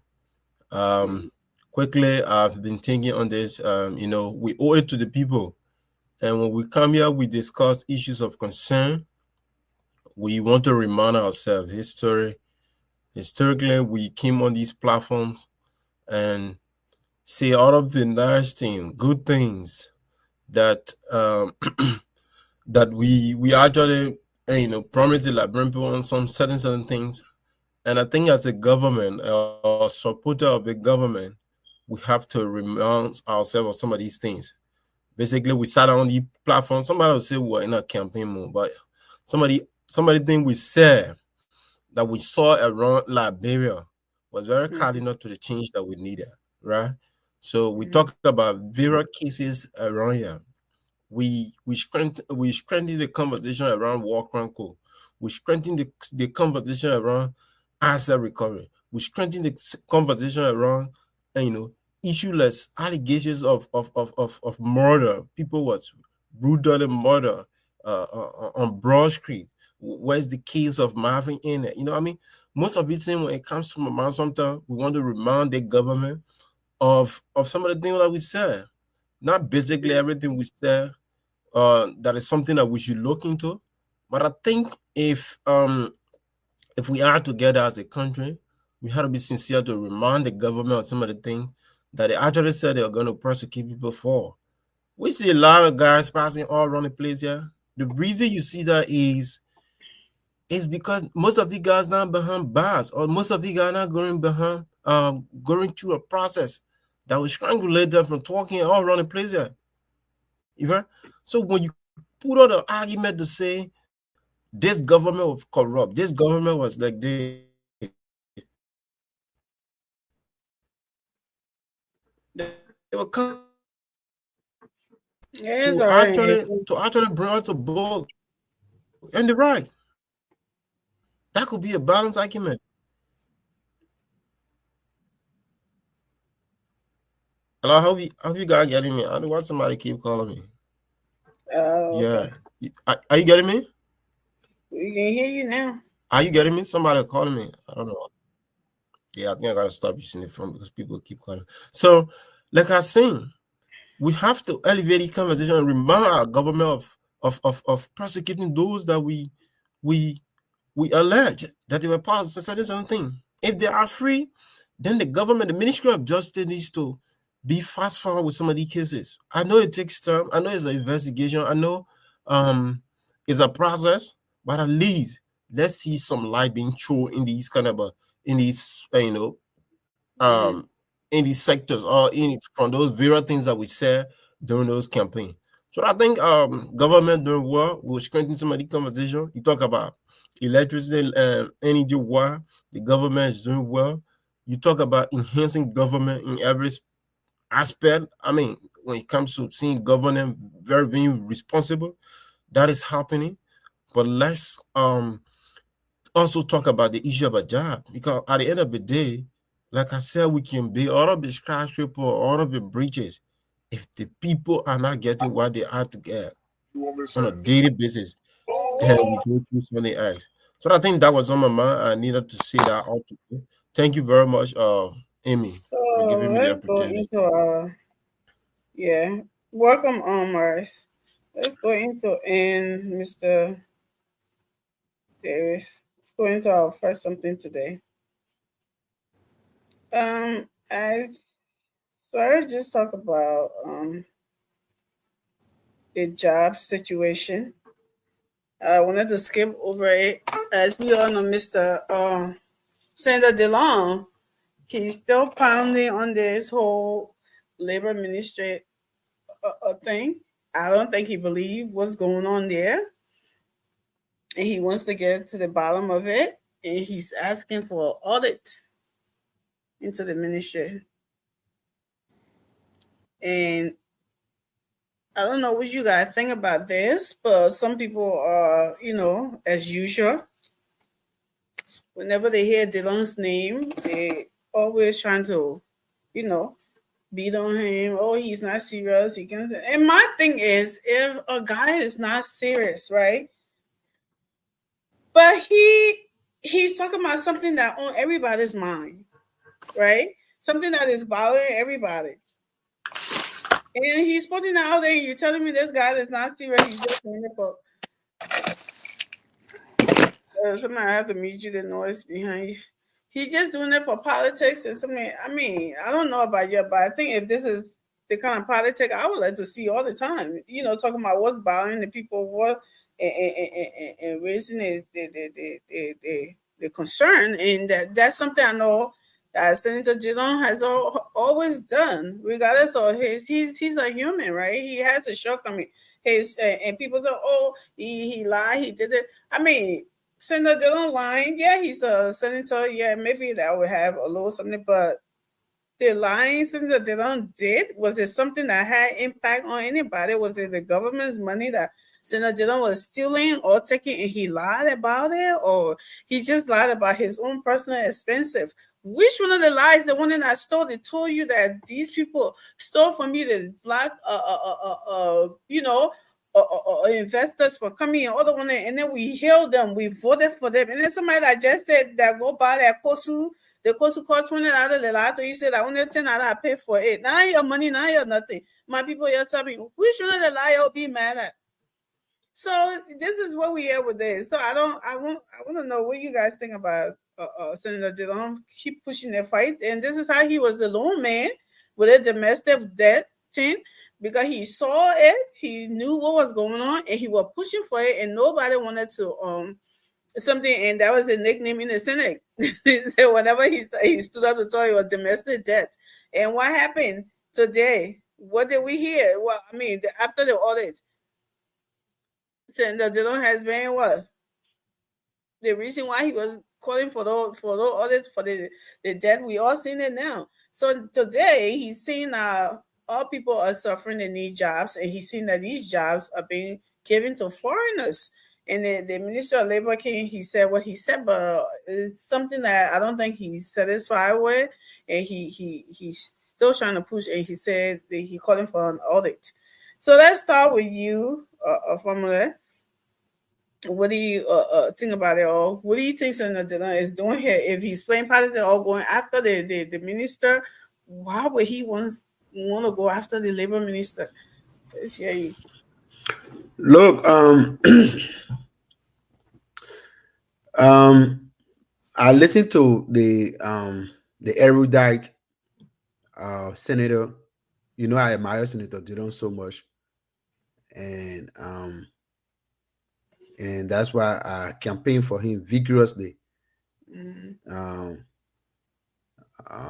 For him to ascend to the seat, one of the highest seats in Masurata County, and because I know that he has all the pedigree and the charisma to proffer positive argument. The issue about the labor, he said it right. Our labor laws are good, well written, and if it's read out in public, it will be well articulated. But the problem we have is that those laws, are they upheld as they are written? No. Many of the foreign companies who come from foreign country, will always prioritize bringing their foreign contingent or national to work in a company, because they too, it is their own social responsibility to empower some of their technocrats, some of their people who are in some economic destitution too. Yeah. So look, poverty is not only in Liberia. Nobody should think that they're suffering in Liberia. There are people in other countries with bigger economy that are even suffering than Liberian. Yeah. But the way we discuss ours, other people are more extreme with theirs than ours. But the senator said it right. He put it right. The labor minister, all he needs to do now, go back to the drawing board with his team and see how they can reevaluate and they can do other engagement. You can still go back to those entities and see how best they can revisit some of those positions that they think that, because the argument is about position being held by foreign nationals that Liberians are qualified enough to do. And they are given work permit. But the issue the labor ministry is pushing is that the foreign work permit is more expensive than the Liberian man on a work permit.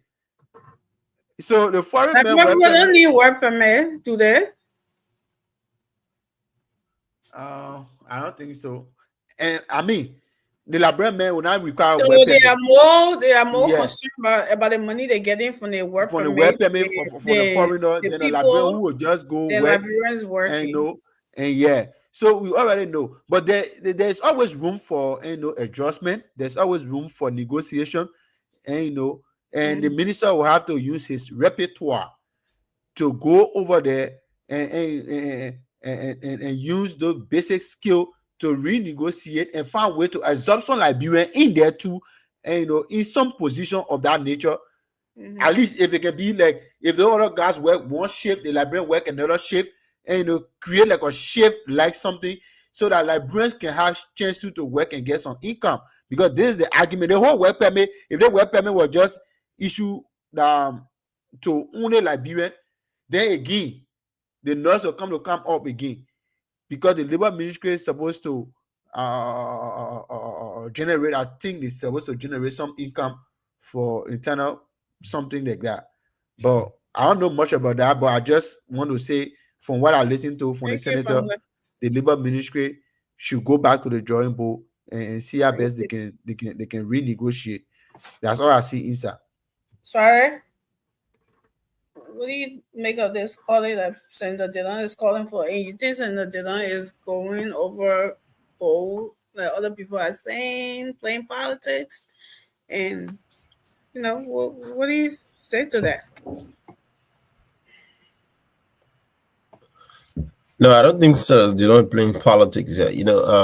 Liberia has been that country where we take everything for politics, and for some reason, if I had disagreement with you, Amy, if you really bring a suggestion or idea that should make progress for Liberia, we bring the politics into it. But that's Liberia for us. For me, I'm more concerned. Are those work permits that they're talking about? Is it a restricted work permit, like you would say? Because people are saying taking jobs from Liberia, and that argument coming from all over. It is a specific work permit that has been given to people who come into Liberia, or people who have already been in Liberia. Are those jobs, job restricted to a specific credential that you have to get certain qualification or skill before you do this job? So I'm more concerned whether the Ministry of Labor sell work permit or not, right? At the end of the day, there are jobs that Liberians capable of doing, right? And those jobs, people are arguing that we should prioritize Liberian. That's fine. That's very true. Liberians should always be prioritized in every sector of job, especially over the past period of time. You can agree with me. There are more jobs over there our people are qualified during, and when you look at somebody concession agreement that brought somebody company, they're not living up to the very thing. So when we see an individual raising that concern, I think it's paramount. But what I do have a little bit, what I'm a little bit confused, or I do have a little bit problem with when it comes to discerning opinion with Senator Dillon proceeding with the issue, that has to do with, sometimes the way you put out issue, people will feel that you're targeting somebody, right? There are many remedies the senator has. The senator has oversight. The senator has. They have many ways. They have no proximity to the presidency, right? There are more ways we can handle these issues. I know the oversight aspect has already been done, and I think you can further proceed with that. Maybe they can have no vote or no confidence if they see something that's authenticate or that reach the fact of saying we have no vote or no confidence in this minister. Or you can have a particular conversation with the presidency. This is what we're seeing. This is why we're seeing it affecting. There are clear data showing that our Liberian people are suffering. They are not getting this job, right? We're seeing that the labor ministry is selling work permit to non-Liberian. They coming to do this job. And that's supposed to be the way. I think we can do it this way, right? First of all, we can get the kind of a progress that we need. But to consistently and saying this thing and we're not seeing any progress, I think people are saying you are wasting your time. Because don't forget to know, we have had minister being called to the Senate, the both houses, both the lower and the upper house, At the end of the day, the kind of a result we are to see for the Liberian people, it has not kind of fruition. But I think we can take another step. This is Senator Dillon we're talking about. He's no screamer to the executive mansions. He can have that conversation with not only the president, what other folks in the government that can influence some of these decisions. We can make some judgment like formula said. I think that would be fun for us as a country. Thank you. Thank you. Mr. Davis, sorry, saying Senator Dillon can go. He's no stranger to the mansion. But do you think Senator Dillon's trying to get this man lose his job, or he's just trying to get him to do the right thing for Liberians? I mean, what do you say to this? Oh, I forgot when I meet you. You can't come with so much noise. Go ahead. Senator Dillon is just trying to make himself to be popular, but he's not popular. You got a complete. Senator Dillon, what he said, he's talking about audit. Is the Senate audited? Well, that's not a case here. We're not talking about who's audited or who's not audited. We're talking about that's work another permit. branch of government say they should audit them, but your own branch of government not audited. You say they might audit the executive. Your Senate is not audited. You don't want them to audit you people. Then you say they might audit the executive. So don't look at it the other way. Who signed this contract? Who signed the agreement? Who make the agreement? Senator, they don't sign this agreement. They put the agreement down, they go, they write it down, the people can ratify it, they put it into law, they put it into bill, say, yeah, we agree with the company, but you must do this, you must do this, you must do this. They get oversight responsibility. As you can remember, a few days ago, some senator then went to Meadow Stew. What they want to go do there, we don't know. They go pay for money, we don't know. In the Makante. But Mr. Davis, we're talking about a minister in the government. We're not talking about the foreigners or companies. No. The minister is supposed to be the one to check these people. Minister don't check those people. They're not minister responsibility. It's not minister responsibility. Minister work under the president. It's the government responsibility, including the senator and the oversight too, that are responsibility. It's not the minister. The minister work under the president, direct rule under the president. The minister work with the will and pleasure of the president. He not work with the will and pleasure of the company. If I carry my company in Liberia, I carry people, I say I want work permit, the minister not sort of stop me from getting my work permit. Is the senator, the president, that responsibility for their own people's employment, they sort of intervene. It's not the minister. The minister's responsibility is part of his responsibility. Mr. Davis, are you understanding the situation here? The president, I understand the situation. Well, let me explain it to you a little bit more. The president appoints the minister to do a job. Yeah. Just because they said that the minister work at the will and pleasure of the president doesn't mean that he's not supposed to do the job that he's supposed to do. If he doesn't, he could get fired. The Senate had every right to check him. So that's why that job is oversight and all of that. They have every right to check, to oversee every ministry over there, whether they're doing the right thing or not. So Senator Dillon is doing his job. Whatever you say he signed, we don't know that he signed any law. But the law that on the book says that any job, Liberians should be something first before any foreigner. They should be given the certain percentage of the jobs before foreigners. And that's why the senator is pounding on this thing, because it's not happening. He found out that the minister was selling work permit. So what are you talking about? Say Senator Dillon signed this, sign that. What are you talking about here? Maybe you're not getting what I'm saying. No, I'm not. You get three branches of government in Liberia, right? We get the executive, the judiciary, and the lawmakers. The lawmaker, they get a responsibility. The executive get their own responsibility, and the judiciary get their own responsibility. Make law, interpret law, and execute the law. So If the minister responsibility, that minister a responsibility to give me work permit for my people to work, it's the government responsibility to tell me no. The president can say no. Senator Dillon is coming hard. Mr. Davis, it's what the he's doing government is not affecting the responsibility minister. to the minister. No, it's not affecting the president minister. going to go work. The No, minister it's is not the one affecting that the do the minister. job. It's affecting the president. Oh, gosh. It's not affecting the minister. It's affecting the president because the president employed the minister.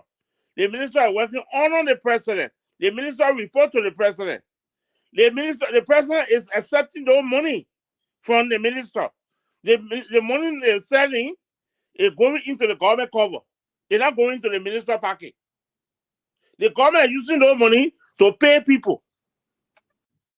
So you got to look at those responsibility. The minister not selling to take the money. Like the same money it pays Senator Dillon. Senator Dillon is not refusing the money. They're paying him from the minister. Mr. Davis. No, we got to look at it the other way. No. It's the minister taking the money. Go by yourself. You look at it that way by yourself. No, I'm not coming that way. is the minister taking the money to care for his own family or for his own people? Or is the minister putting the money in the government cover that same money pays Senator Dillon? It doesn't matter. It matters. No, it doesn't. Oh, if I'm taking money from somewhere paying you, then you say, why am I selling 18 years, but you're taking the money, you eating it. I'm paying you, it's paying you, and you're eating that money. You're not rejecting that money. Senator Dillon are just what they want to say because they want to get points. Let me tell you the fact. The best thing Senator Dillon got done, instead of them go sit down and metal street in the neck and be asking them for money and gas money. You saw Senator Dillon there? What kind of man? I said there, I don't say here, look special.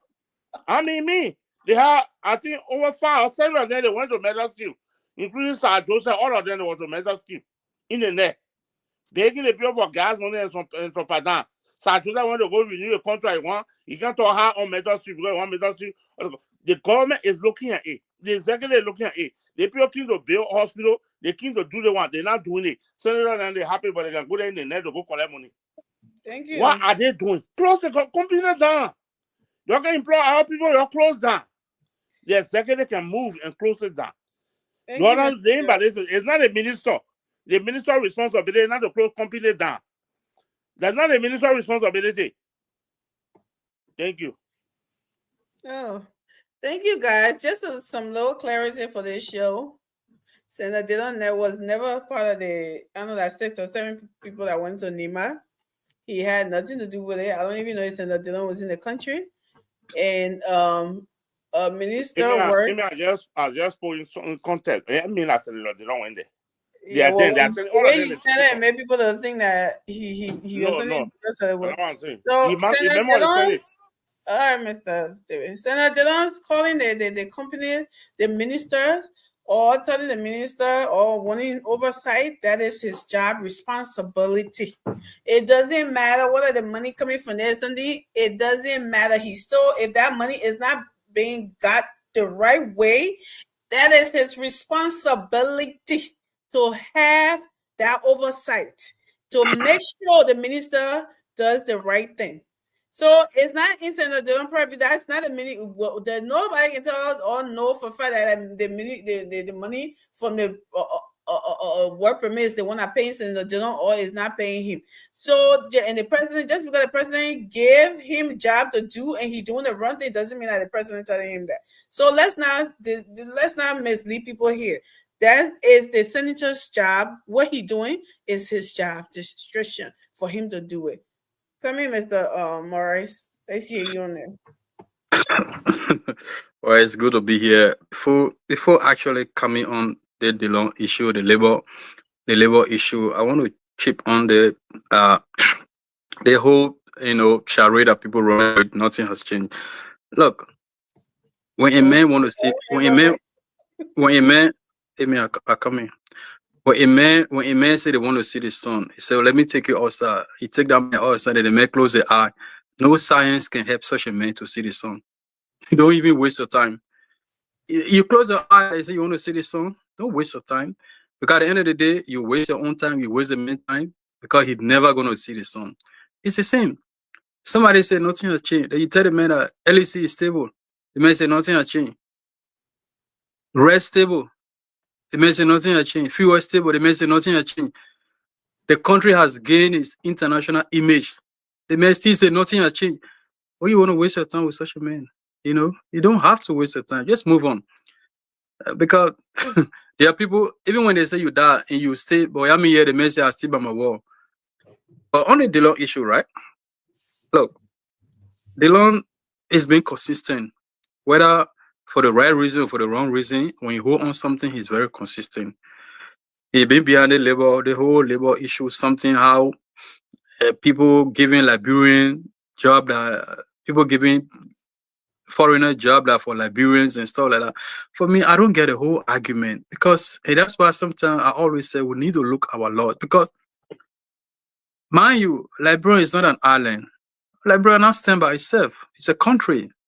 People come in your country, where somebody come in your country, they got legal status, they must work in our country.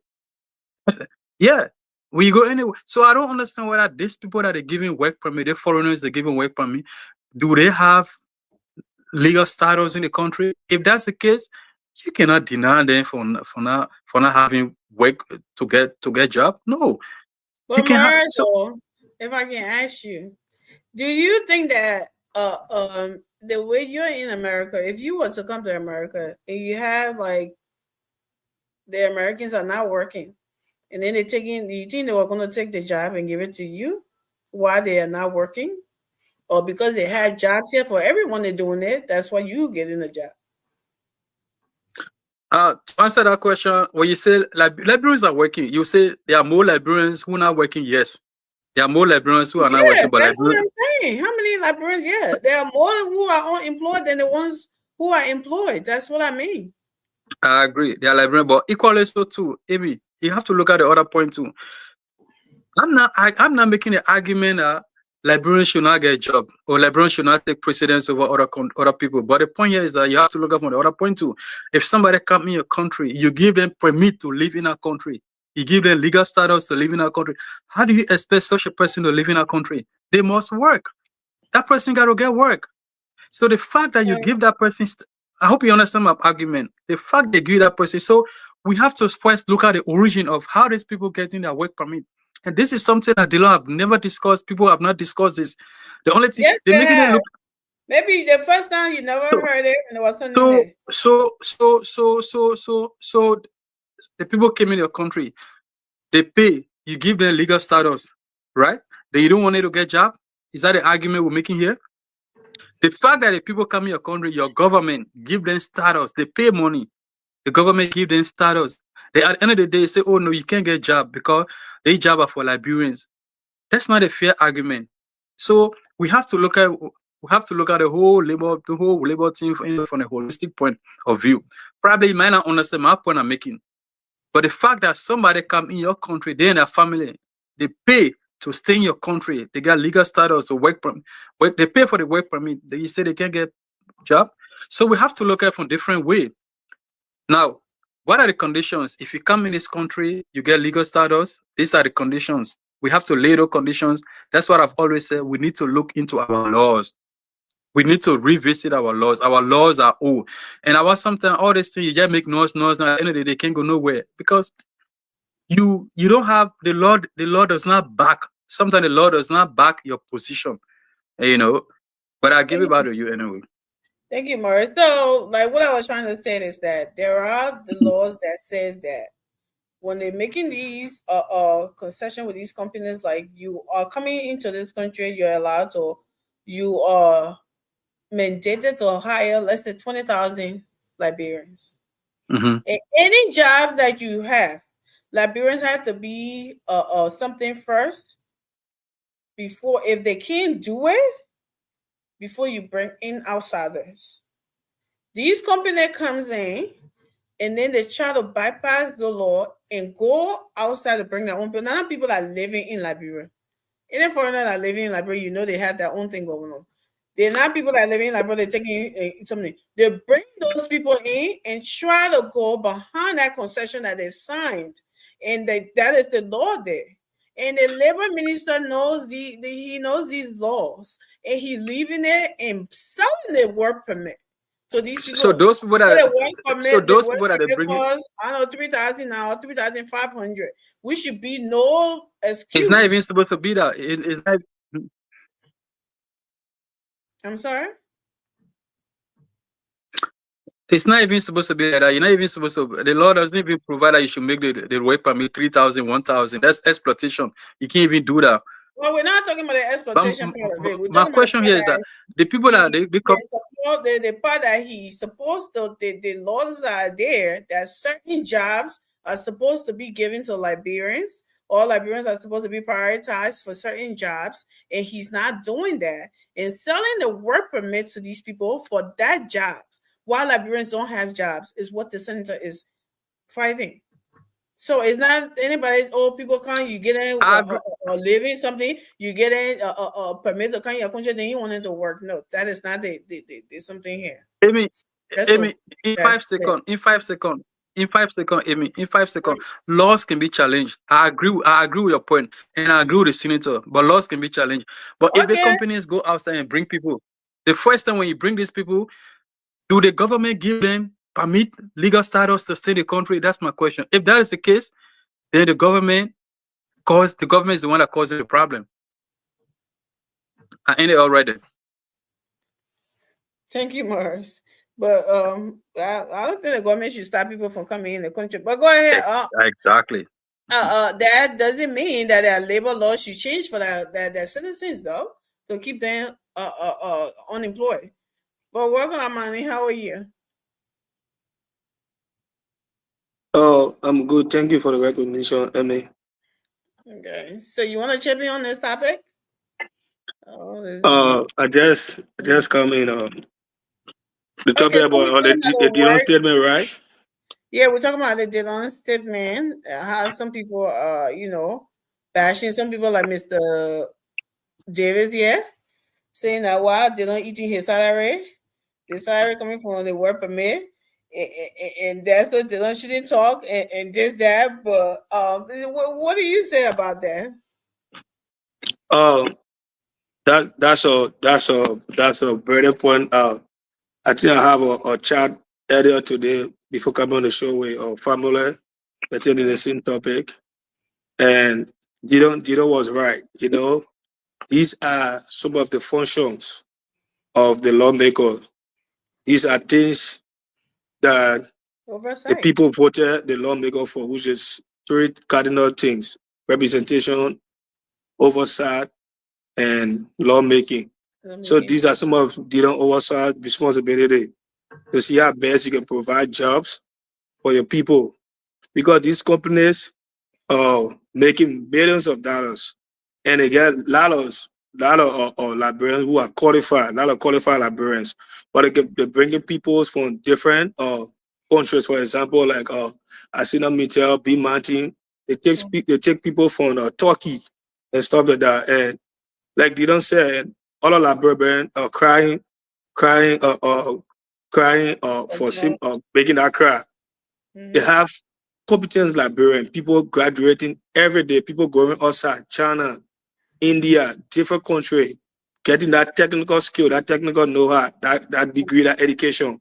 And they come back, no job, nothing to serve the country. But people moving from other country who is developed coming over here and milking on the resources because they have that influence from the government, into the government, so the company that bring them. So if all the lawmakers can rally around Dillon and see how best they can find a such situation or remedy to that, will be a very positive step for Liberians getting back on the job market, because we see a lot of companies bringing people, and it's not the job they do. It's not something that Liberians cannot do. Even here in the US, right? They employ you, right? You can learn on the job. How to get skill training. You go through orientation. These are things that They train you the job you're supposed to do. Even if you get a degree, you skill in that job, you get the experience. They will still train you to learn that job. People learn on the job and stuff like that. So you don't what's right by making that statement and by saying it. So I hope the Codis should join in that fight and see how best they can provide job for our people. Thank you. Anybody want to go over this before we move on? Look, this issue cannot be overly emphasized. I've said that countlessly. And I don't know how Mr. Davis can always come up with his exception. Sometimes Mr. Davis just I think this is a targeted attack. Mr. Davis is a lone soldier. He always, you know how you behave like the Merchants of Venice. If you read the Merchant of Venice, it was how haven't you gotten your pound of flesh yet? That's the question I'm asking you, Mr. David. Because it's almost like that come against Senator DeLong. If DeLong does the right thing, you beat on him. He does the wrong thing, you beat on him. I don't know which side you on. One minute, DeLong was a former landlord. Another minute, I don't know, you say DeLong was only I remember. It has been vetted to this internal bitterness. I don't know how this Mr. David DeLong did not pay his rent. Yeah, and he said it publicly on the radio, on the platform that he waived the money, and yet he's still beating on this man. When has it become bad for the senator who on a statutory responsibility to call on any government official to order when there is something they're supposed to do they're not doing? Right. It is the responsibility of the Senate to call government official to book and say, look, this is what we expect you to do. And he is speaking about the liberalization policy. Liberia should be prioritized in their own country. It should be given first preference in anything in our country. So what's wrong in that, Mr. Davis? Amy, that's yes. Mr. Davis for you. I give it back to you. Mr. Davis, you want to answer? Oh, okay. Sorry. Mr. Davis muted. Thought you would mute me. Yeah, because you are just stepping into. I will not just step you. I wanted to answer and say anybody to talk before I say I want to. You mute me. No, you can just raise your hand. That was in the. I said I wanted to say anybody to talk about it. I wanted to talk. I did not mute you at the time. The time muted you was way before then. But go ahead. I was just in the back checking something. I mean, like I said, the minister had no power to bring company in the country. The minister had no power to get employee to the company. The minister had no power to sign concession agreement. Is the senator and the executive. The minister work under the executive. So we got to look at it this way. Senator DeLong is talking about they should audit the ministry, but they shouldn't audit the senator. Senate being there, they never audited them before. Do they want to audit them? Not something. No, we got to clear it up. We can't be doing misinformation here, Mr. Davis and running away. Nowhere Senator DeLong said that they shouldn't audit the Senate. I never heard anything like that. And what we read here tonight, or what we say here, nowhere we say anything like that. Senator DeLong has never said nobody should audit the Senate. Never, anywhere. If anybody else heard it, yeah, please let me know. Amen. No, I shall speak louder than words. It is senator. But there's an audit going on in the Senate. Senate being there, maybe this will be the fourth audit. Oh. Yeah, I mean, there's an audit. There's an audit. Yeah, Mr. Davis, sorry, 1 minute. They get 3 branches of government. They get distinct function. In that senator, they don't sort of tell the executive to audit themselves. Because that the executive is speaking to. The minister is on executive. The executive marshal want to audit the Minister of Labor underneath them, they can do it. In that senator, they don't responsibility to audit to tell them to audit. You can tell it, you can talk to the executive can audit that branch. Every minister work under the executive. The work permit the minister is selling. The minister is not wrong for selling work permits. The minister can boldly and tell them, I'm selling work permit. The company come to me, the same company when you sign a concession agreement, they came to me, they say they get 40 people, you're getting right to live in a country under immigration. You get law under immigration. Immigration getting status to live in a country. They came to me, the same company you're gonna go there midnight to go collect money. They came to me, they say, I'm gonna get like so work permit, and they are eligible that qualify under the liberal law for me to get them work permit. So what's the wrong the minister did? Nothing. The minister has done no wrong. Okay, is the so government serious? If the minister has done no wrong, the minister has also right for ignoring the laws in Liberia too, with foreigners and hiring, or not foreigners but companies hiring Liberians and prioritizing Liberians, and he ignoring that. That's not a wrong thing too. And y'all be the same more people coming here tomorrow. It's not wrong. There's no job in the country. The people not working. It's not wrong. They want it's not wrong. So it's not wrong. It's not wrong. The minister, the first thing before you get hired in Liberia, any foreign nationality, you got to get your immigration status. Immigration get you document. Like you qualify, eligible to live in this country. You qualify to get any kind of job. For example, when you come to America, they give you paper. If you don't get that paper, you cannot get a job. I don't care where you go or you come down, you go do under the table job. When you don't get that paper, in Liberia, when you don't get that paper, you will never get a job, no matter who bring you. So it's not the minister aside from, it's aside from the other executive branch of government, which is you can be in a country without a work permit. Huh? Uh-huh. I say you can't be here without work permit, but you can work. You cannot work. Well, that's what I'm saying. Before they hire you, they will ask you the question, are you eligible to work in the country? Okay, so why don't you think that people can be in Liberia and still be under that? Are you eligible to work in the country too? It will never happen. Those people, they're giving them work permit, so they already get that. Thank you, Mr. Davis. Come in, sorry. Thank you, Mr. David. I think Mr. Davis, no argument on that. Yeah, I think it's in the verse of today's convoluting. But I mean, here's the thing, Mr. David tried to point out some argument, right? He wants to say one who preach equities must always come with a clean. But I've had my own problem with how the issue about, I'm not going that far, but I just want to make clarity on this.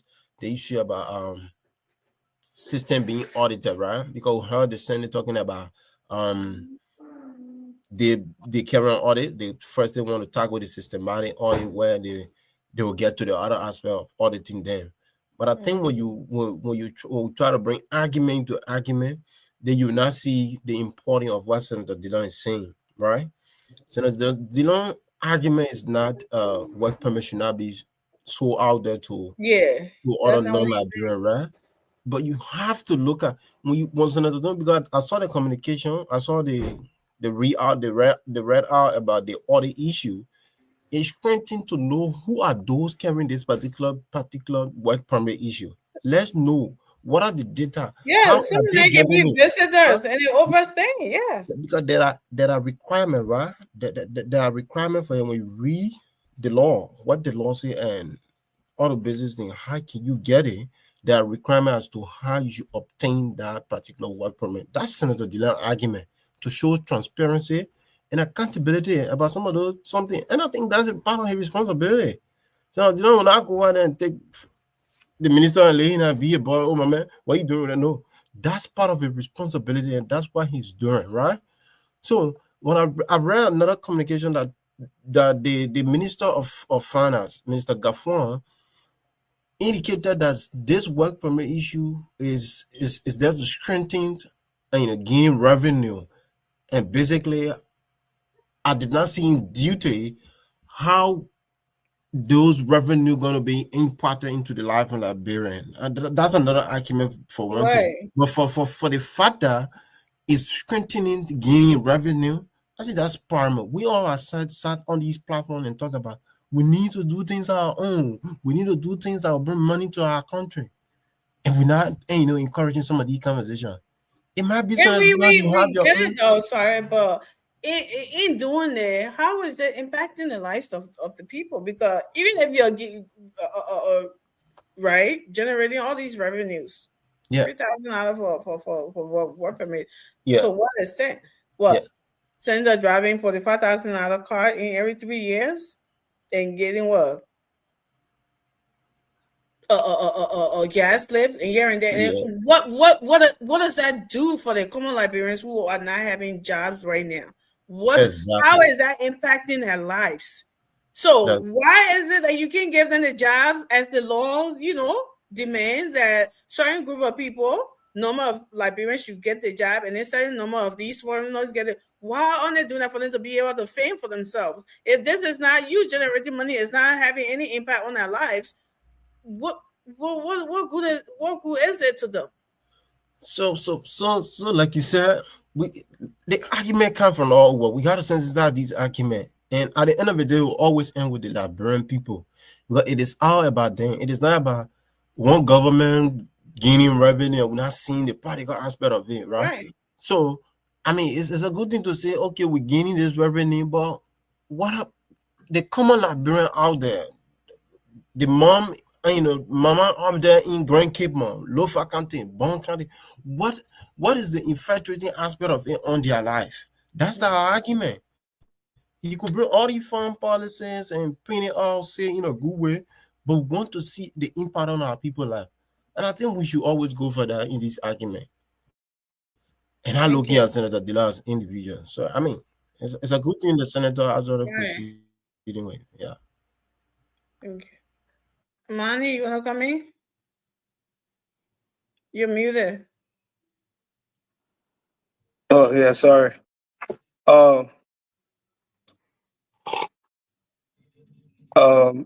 Mr. Davis, right?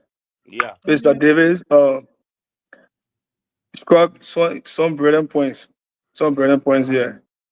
But you should also realize that this permit, right?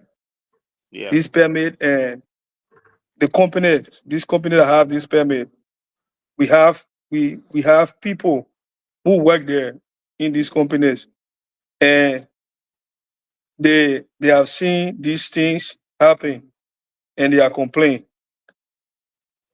right?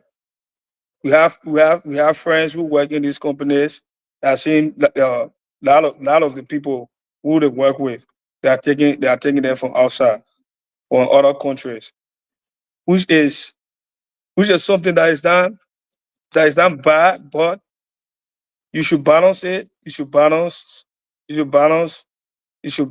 equation, right?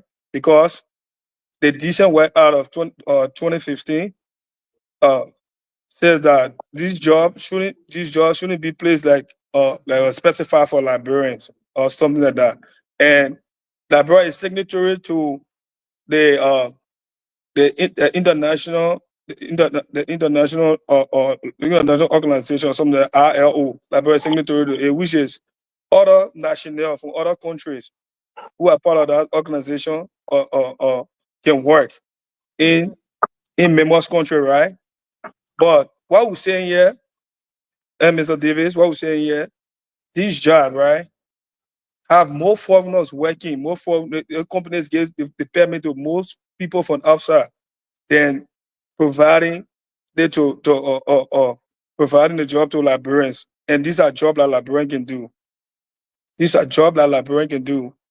And like I said earlier, and I'll say it again, getting on a job or learning job, these companies have orientation. They train people, they teach people. Even if you go on a job today, you don't know what to do.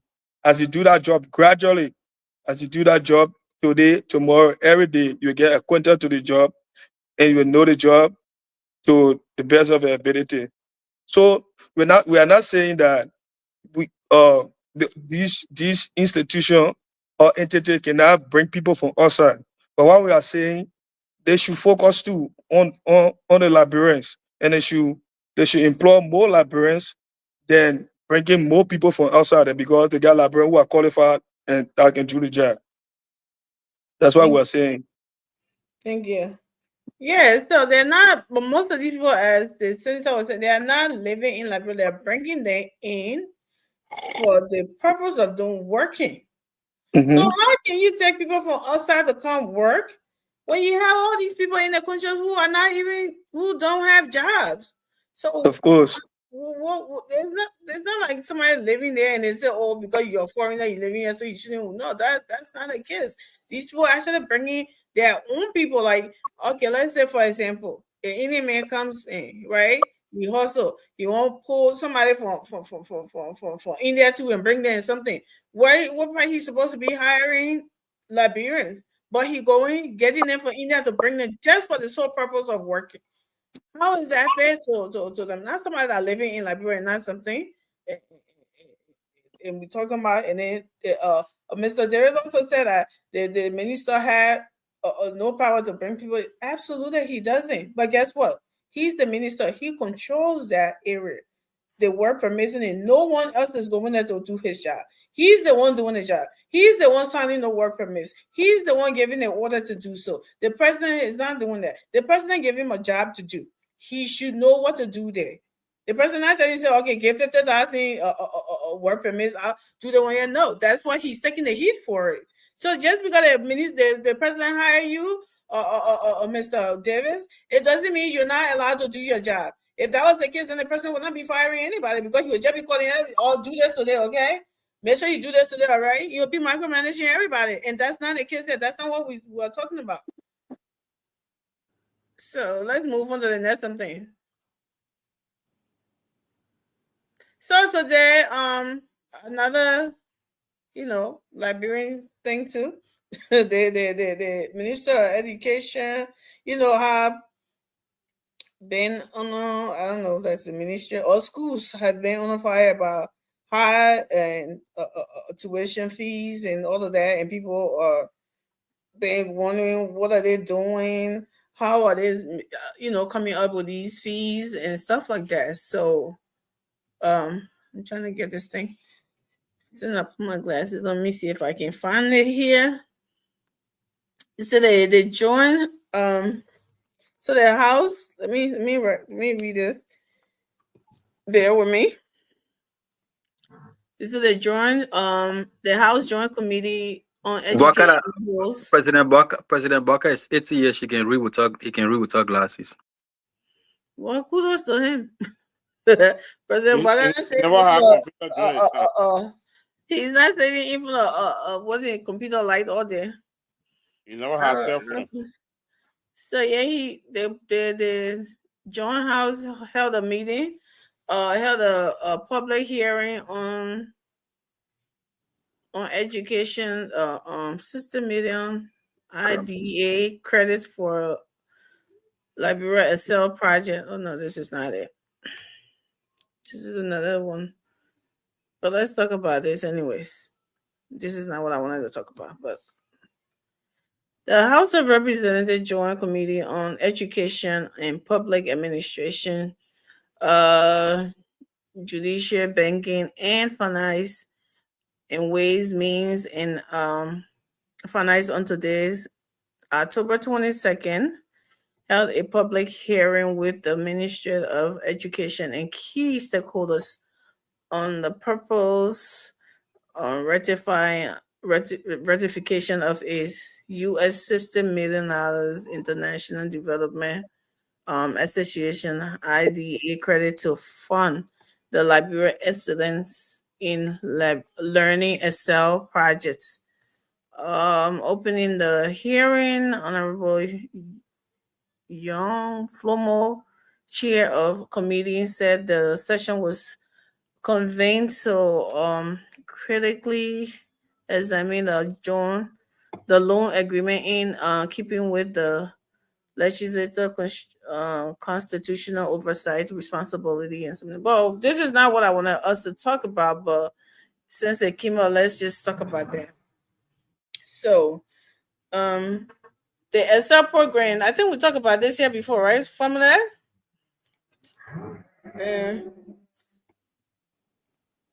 Formula, are you with us?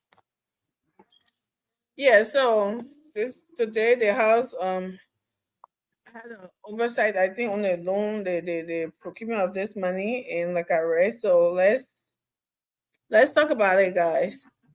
Starting with you, Amani.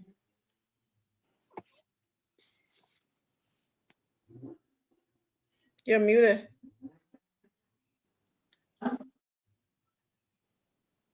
What's the topic? Oh, yeah, I just read the topic. The formula Oh, so coming. pay Let attention. formula start. Huh? Let formula start then. Okay.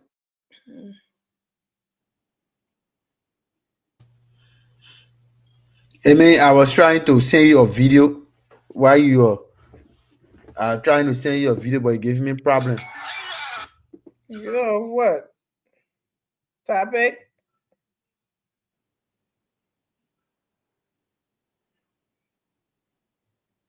You're muted. What's the next talking point? My next talking point was actually on the hearing, but it seems that none of you know about this, so let's move on. Oh, the hearing today with Fatima and the other folks? No, that's a confirmation. Oh. It's I think she's talking about education, why prices high or something like that. Yeah, but that's not what I I said. The one I read right now that was not a Mr. Davis. I can't find it. I had it. I saw it somewhere, but I can't find it now. So I end up reading something else. But it seems like you guys are not something with that. So let's move on. What is it that you're trying to do something today? Another good news for Liberia.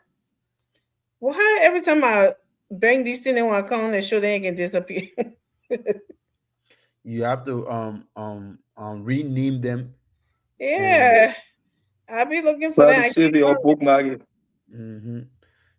You go there and press star. You make it favorite so that anytime you touch it, it will appear. Yeah, press the star. Mm-hmm. Like you liking it. Because every time I keep them, I come here looking for them. Like, where did I put it? Or share it with yourself. Yeah, time to be, honey. But you know. Oh boy, what is that? Oh, they're still talking about hiking your school fees and whatsoever they're doing. The thing about the loan, right? And people, and these are just some of the things that has changed. Under the CDC, you could not see no CDC lawmaker who come openly and just condemn judgment or condemn the executive. No way. This DeLong, in the short term, DeLong have voted against decision from the executive. DeLong will speak the way DeLong speaking on a job where it could not have been away. But DeLong will speak and go and see Boaka the same day they sit and they laugh. You can't do that on a job we are. But that shouldn't have anything to do with he something. No, that just not saying. So you prefer DeLong? I'm not saying it has anything to do with. Prefer DeLong to see the issue, right? And leave the issue because of policy or because he supported Boaga. Therefore, him to speak on the issue as a lawmaker that would benefit. The point he's trying to make is you're not even getting me. This is a problem for you. I swear to God. Yeah. What point trying to make? He's trying to make a point that is a difference now. Those are the changes that are happening in Liberia now, and people are saying nothing has changed. Okay, I understand. Mm-hmm. Go ahead, Morris. Yeah, but so like I was saying, DeLong will speak. DeLong is very consistent. Like him or not, he's very consistent. What he see, what he feel that he's somebody that move with his conviction. When you see that things not right, he will speak against it, whether you like him or not. The point I'm making here is that, my brother, the labor minister is appointed by the president. DeLong have been with him and they make back to back. Unlike other regime, you will not do it. Or somebody who feel they want to be because they feel that they're close to the president, they will not do it. That's just the point I'm making. They will not do the thing DeLong doing. The Akara Grader are talking to the Magede, all of them. When the last time you ever see them oppose anything or to even condemn ministers? When ministers used to go there for hearing this and that, they used to be there backing them. So, Yeah, so something have changed. It may not be significant, but something have changed. So people who are saying nothing have but changed, you yeah, keep talking. Where's the effect? What is the effect? What kind of effect you so want? so let's talk about this also. Since I can't see my note. Mr. David. The Dilona, you're seeing Ministry of Transports, in collaboration with the National Road Fund, has launched a new initiative aimed at promoting road safety awareness across Liberia. As part of the initiative, the ministry is installing modern electronic billboards and strategic location in several cities to broadcast critical road safety videos to general public. According to the ministry, the campaign seeks to ensure that every road user, whether a driver, passenger, or pedestrian, has access to life-saving information, regardless of smartphone ownership. So these are some of the monitors that have been. Some let me see. Oopsie, never mind.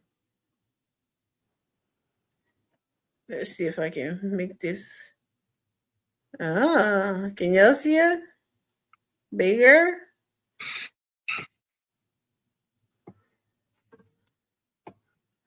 Come on now.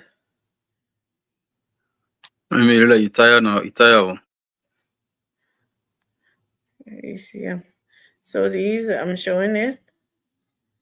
These are the bowls that'll be all around.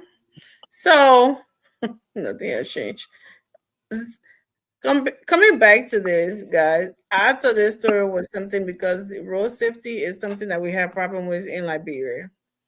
A lot of accident with a motorcyclist or taxi driver. It's like everybody's just doing their own thing, and like everybody's just doing their own thing. Nobody cares. So when I seen this today, I was like, this is something good. I think if they enforce it, this is something that should make a difference, right? And so I decided to bring it on here and see what you guys thought about it for us to talk about it.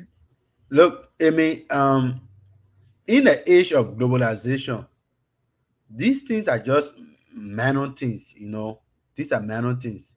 Yeah, well, we don't do it in Liberia. But in addition to these giant monitors, there are other brand new traffic lights going to be also installed in strategic areas again. Not only in Moserado County, because I listened to the release. So everything to improve road safety and bring up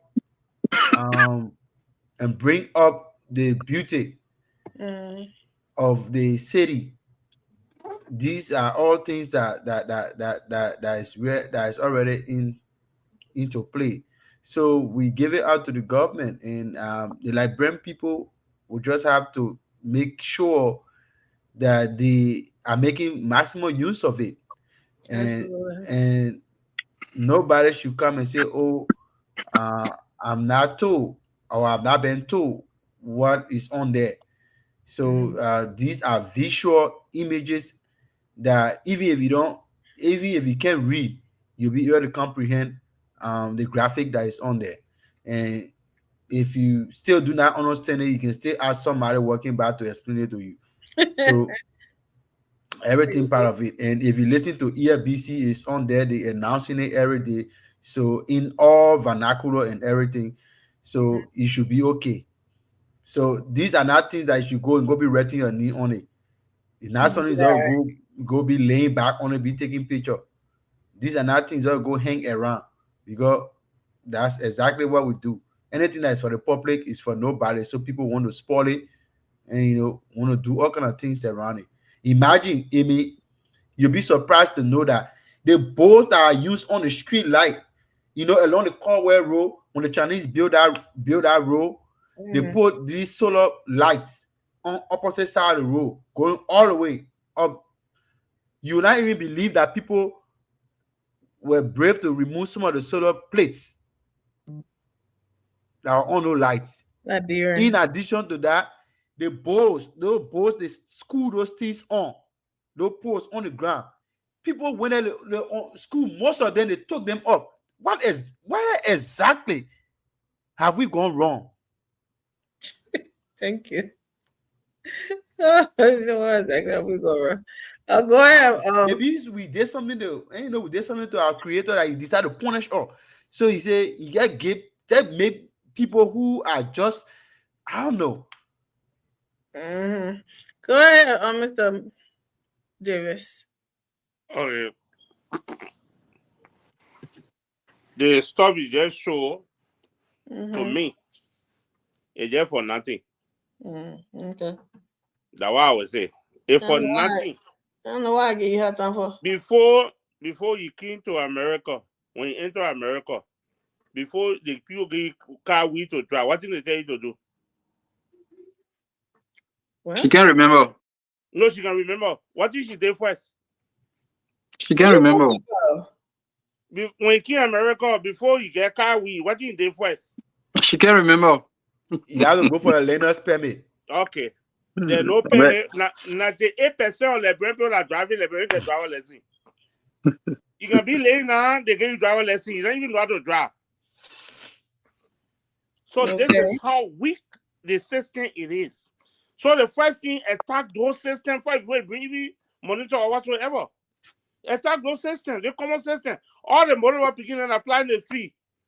If one or two get lesson, then it happened to me, I'm a witness. One boy hit me on the motor right to the rail line, right to that 19th Street. They play like at our hotel when you go to Fairmont. The motor boy got here, hit me. He was on rail, he hit me. Then the policeman, I said, policeman, the first thing you do ask for the man driver lesson, ask for my driver lesson. You tell the policeman how to do his job. Yeah, because he was not doing his job, you want more compromise. Ask for the man driver lesson, ask for my driver lesson. You see, my man know the country here. Yeah, I said, look behind you. How many violations you now see? That the first question tell me. I said, I see plenty of violations, but you're not doing nothing about it. Everybody that drive motorboat, car in the road, they violate, including our senator, including our representative, including all of them. Everybody get and blinking light or their car there, all get blinking light now too. Everybody get it. They get serene. What is that? What kind of country is lawless? First, start the law. Let the people hold the law. Let the people do something. Let them try to do something to go bring TV for the people to be watching. They will not even listen to you. That thing that you just put it up for nothing. They come on small rail you're getting the bread. For me, my country get only 3. Banga get 3 rail. The whole country only 3 rail. So they can't even listen to that thing. They can come the path. They listen to start. They get time for that thing. They feel that they want to take them from the street for selling things. They protesting for their own good. Though. They protesting. Wear helmet. No, we can't wear helmet. So all those things we gotta do the small law before we start bringing all your things in. Thank you, Morris. But anyway, yeah, the country is the old country. So most times, most of these things, we think that it's overdue. So we don't see it to be important because it's overdue. But at the same token, even if it's overdue, but the fact that it has happened or it's about to happen for the first time, that is commendable. Yeah, there are a whole lot of things that we need to. There are a whole lot of things that we need to commend this government for, or any government for that matter. Whether it is the first time it happened or it been happening in other countries before. And sometimes I see people on social media say, "Oh, can you imagine Liberians celebrating solar system?" But look, what if Your phone. Somebody calling me. I remember when we have the street light, the traffic light, people started praising it, people started going on social media. It will take time for people to get used to this thing. I remember when I went like, bro, the last time I was driving, we reached to Crown Hill, I stopped. The guy said, "Mama, you're not going?" I said, "What you mean?" He said, "Mama, no car coming so, no car coming so." I said, "No, that's not traffic light is. When the light turn red, you have to wait. It does not matter whether car coming from nowhere, you have to wait." I mean, in America, I say, well, that's how it's supposed to be.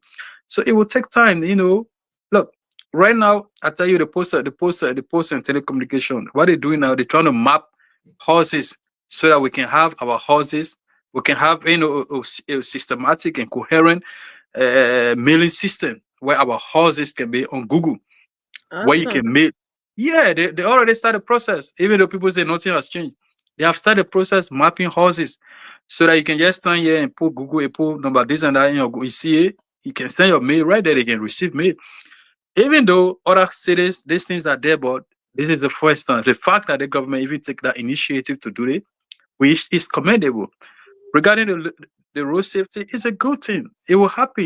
We can't give up on our country. When you give up on your country, it means like you don't have a country.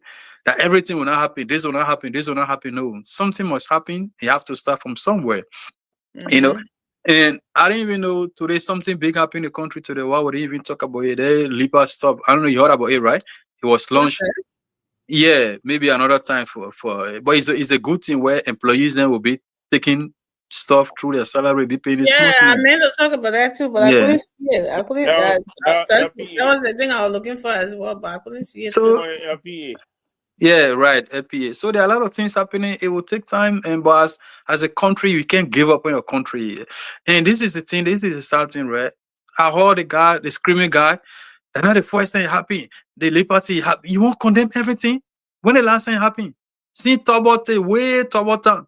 So even if the government trying to bring it back, then you sit down on your show, you be screaming like, I don't understand, But at the same time, they introduced it 2012, but it didn't work. I think Eddie doesn't time the LPA.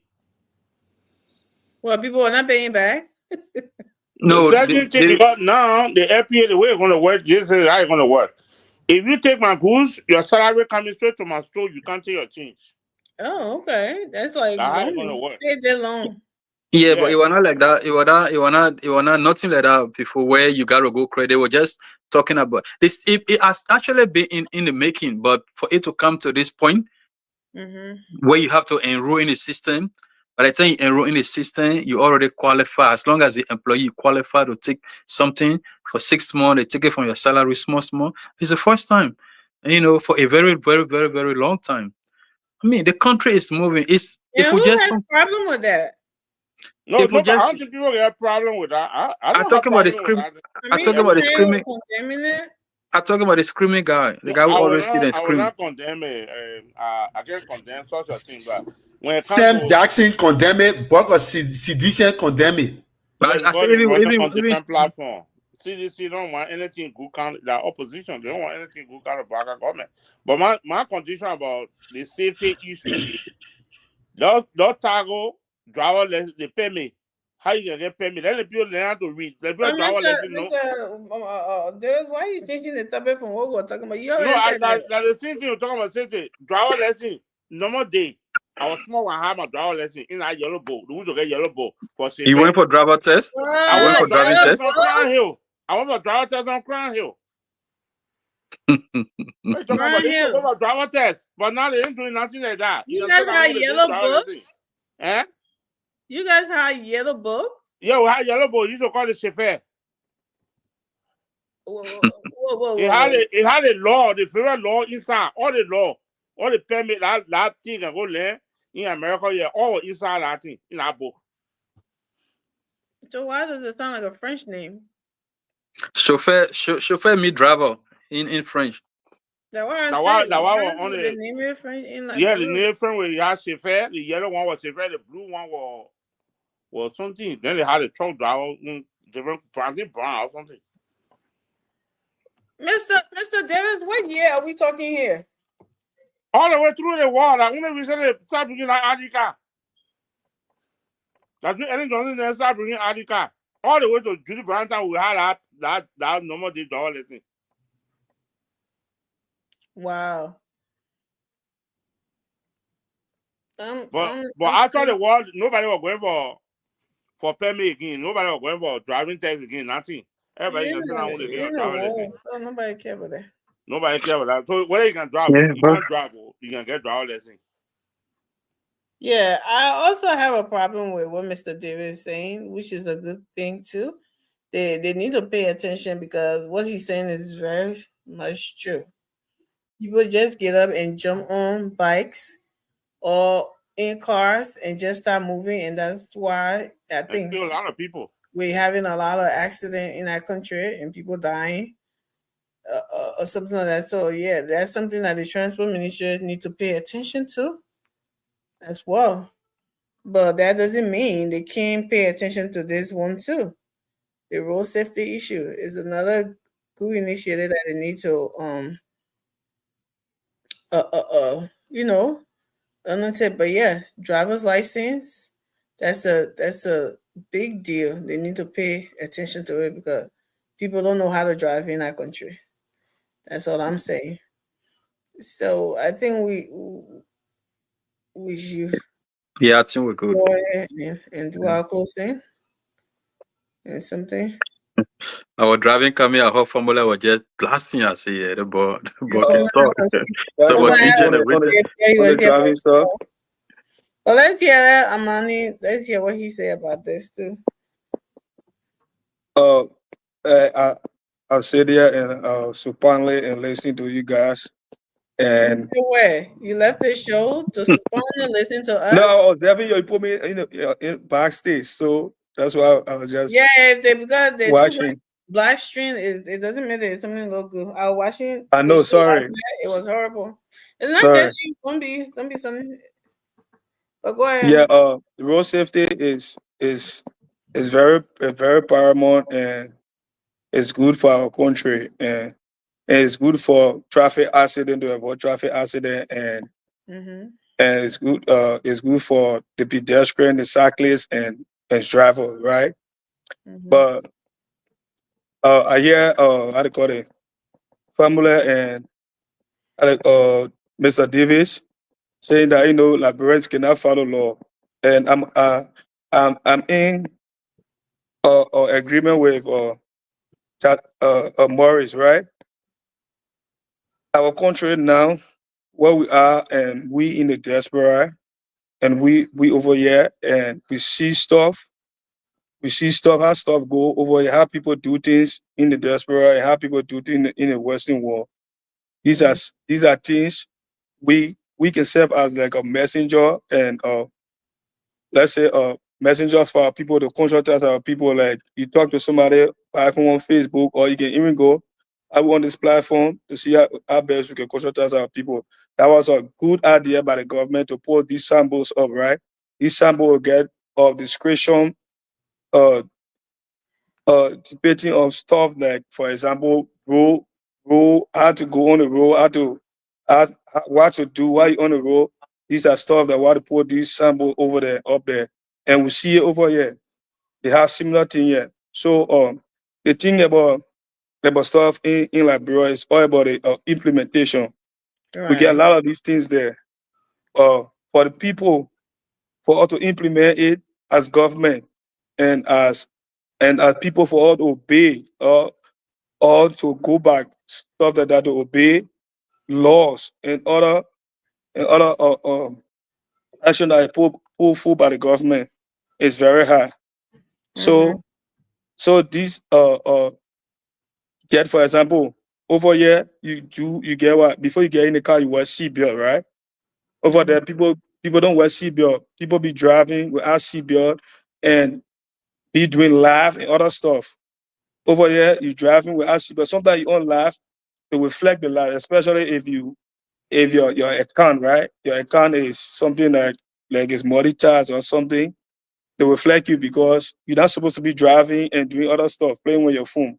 Mm-hmm. So these are things that they need to put in place in Liberia. Like the safety, for example, child seat.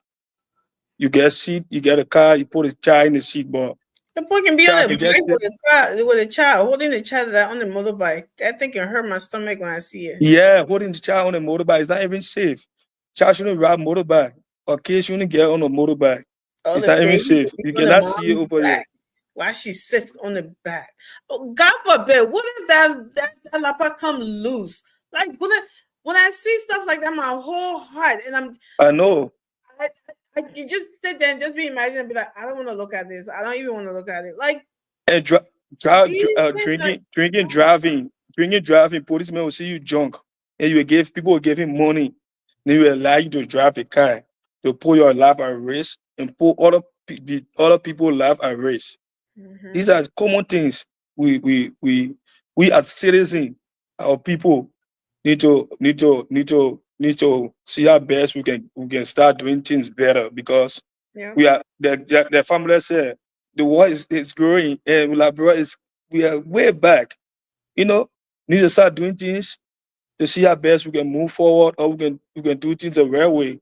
We need to move in that old way, that archaic way of doing things and stuff like that. These are common things, common regulation that we need to go back.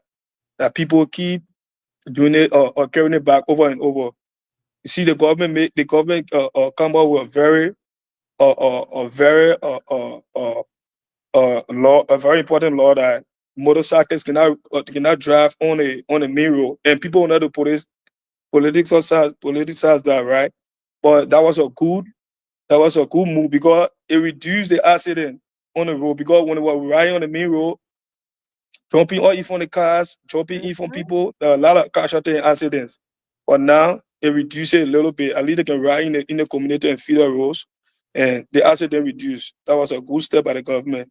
So they can put that step into play, like the helmet stuff, where people without helmet, police you to arrest you or they pack your bag, because these are all safety issues.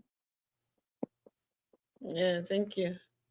So guys, let's just go around and do our closing. From here, because we had a lot of something already. So let's start with you, Maurice.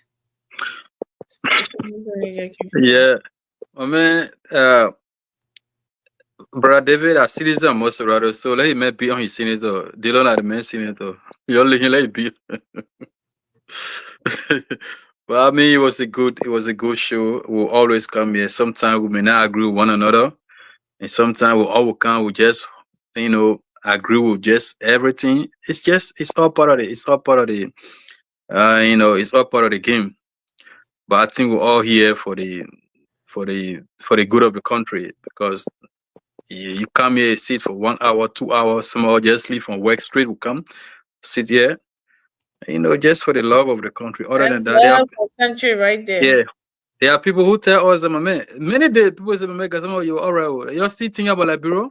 There are people right here, they tell us every day, you're all right about our country. Who they be talking about our country? They got no interest. So, but we all can be the same. Those are the people who want to see it doing better before they come around and be acting like this. Right. Everybody can give up on their country. No, you give up on your country, somebody give up on yourself.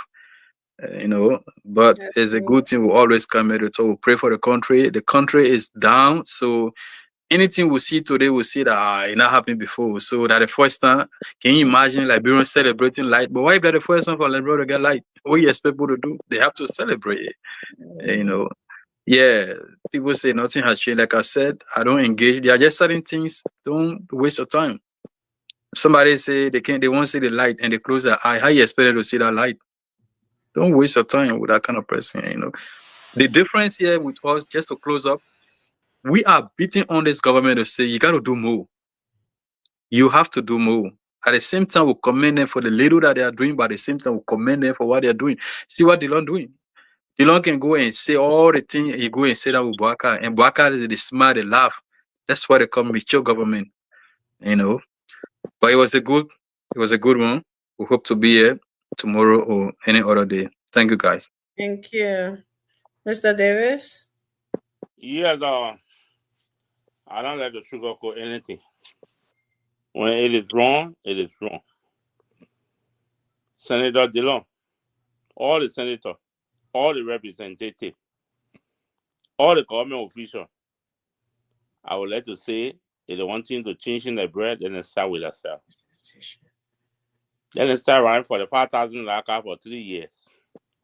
Then they start taking $16,000 for every month. Because we have little economy. The economy is very small. The money we're generating to help the country we in, they're talking about, when a year, sometimes we support people like Senator Dillon, Senator Dillon say so, Senator Dillon so, but Senator Dillon want 20,000 on his salary. He don't care for his people, but he want 20,000 on his salary for he and his family benefit. That Senator Dillon say our salary there be 2,500. In fact, government will not need to buy our car. We will buy our own car, we'll buy our own petroleum products, so the rest of the money. You didn't see that one. In America, they don't buy the pure car. Yes, they do. No, they don't buy Senator car. They have government vehicles. Yeah, they don't just take it to their home. They have something in it. But then why for them they can do anything with it? They can put one lesson plate. They can put one lesson plate on the bike, then they put one on that west bike, on that west car bike. Senator then representative they spoil the law laid out. They take one of that lesson plate, they go to their girlfriend on that way. They take one of that lesson plate, put it on their own set car. That's how this law is in Liberia. Then you expect the little man to obey the other rest of the law. The men are making the law, not obeying the law, not obeying the rule. The small rule will get from David Johnson to come over. The senator or representative, everybody gets $7 on a car to get access to tailing. What you call tailing? We don't have no tailing in Liberia. They go on the other side of the road, this be running with speed. They say the senator getting late for where? The senator gotta go to where they live. They're not abiding by the law they made. In our country, we don't get 2 lanes, one right, one left. But all of them can take the other side of the lane, the opposite side of the lane, they be driving on it. Reckless. So how you think now you see all the Keke men do the same thing too. Everybody put 7 on a car. Everybody put something on a car, they be running with the opposite too. So the whole country is reckless. We need to start with our official of government. Let the official of government, because in the home, when you're the father, you will not show identity, how life will be for your children, like how your children will be outside the same way too. So when the senator, when they're doing the right thing, the representative are doing the right thing, you'll see the country will go straight. Everybody driving, even senators, some senators, they want you to go a driver lesson. Most of them didn't get driver lesson. They just drive like that. No driver lesson, they didn't care. When they get and say, you know who am I? I'm a senator for Montserrat. I'm a senator for Bon County. I'm a senator for Nima County. That had to be shown. You saw the other man showing himself the other day. I the representative so and so from Bon County, so and so. And so when you violate the law, you don't get no license plate on your car. Then you can't you get bringing lead on your car. Then you say the police pull you or you don't have driver's license. I identify your identity like what? Like your mouth or like your picture. Thank you. You done? You're telling me thank you, so I'm gonna say now. Yeah, Mr. David, we're tired with that monologue. How it got you? I talk of funny story. You explain that you come and take. You seen it on a day-to-day basis. The senator wants that salary to go out. Any slow say making small money. You get $8 million on the budget. Look, Mr. Davis, you are far from the reality. Where were you when Senator Dillon was a PDP? I never said Senator Dillon. I said all of them. But you say all of them. Then why is Senator Dillon again? You say all of them. Then why you say look? Let be factual for once. No, this is let be factual for once. Mr. David, I know your opinion is subjective. You know what? You ask them to close. You get John. They told you thank you. What are you talking about? Thank you. Yeah, but you never asked you said you don't. So that's why the man started talking. You finish your side, I come in to finish my own sana. But they ask you. You don't have to be controversial like this, Mr. David. No, but I mean, they didn't ask you. I mean, you see why I can be muting you sometimes? No, Amy, you call Maurice, you call my name, you never call his name. Get drunk. He was next. I was next. After you call or two. Don't go with procedure. Oh, but everybody feeling at the last. I don't mean that Amy will close it. Which one? No, let Amy call your knee too. Okay, Amy, please come and knee. Amy. Family, come in. Come in, family.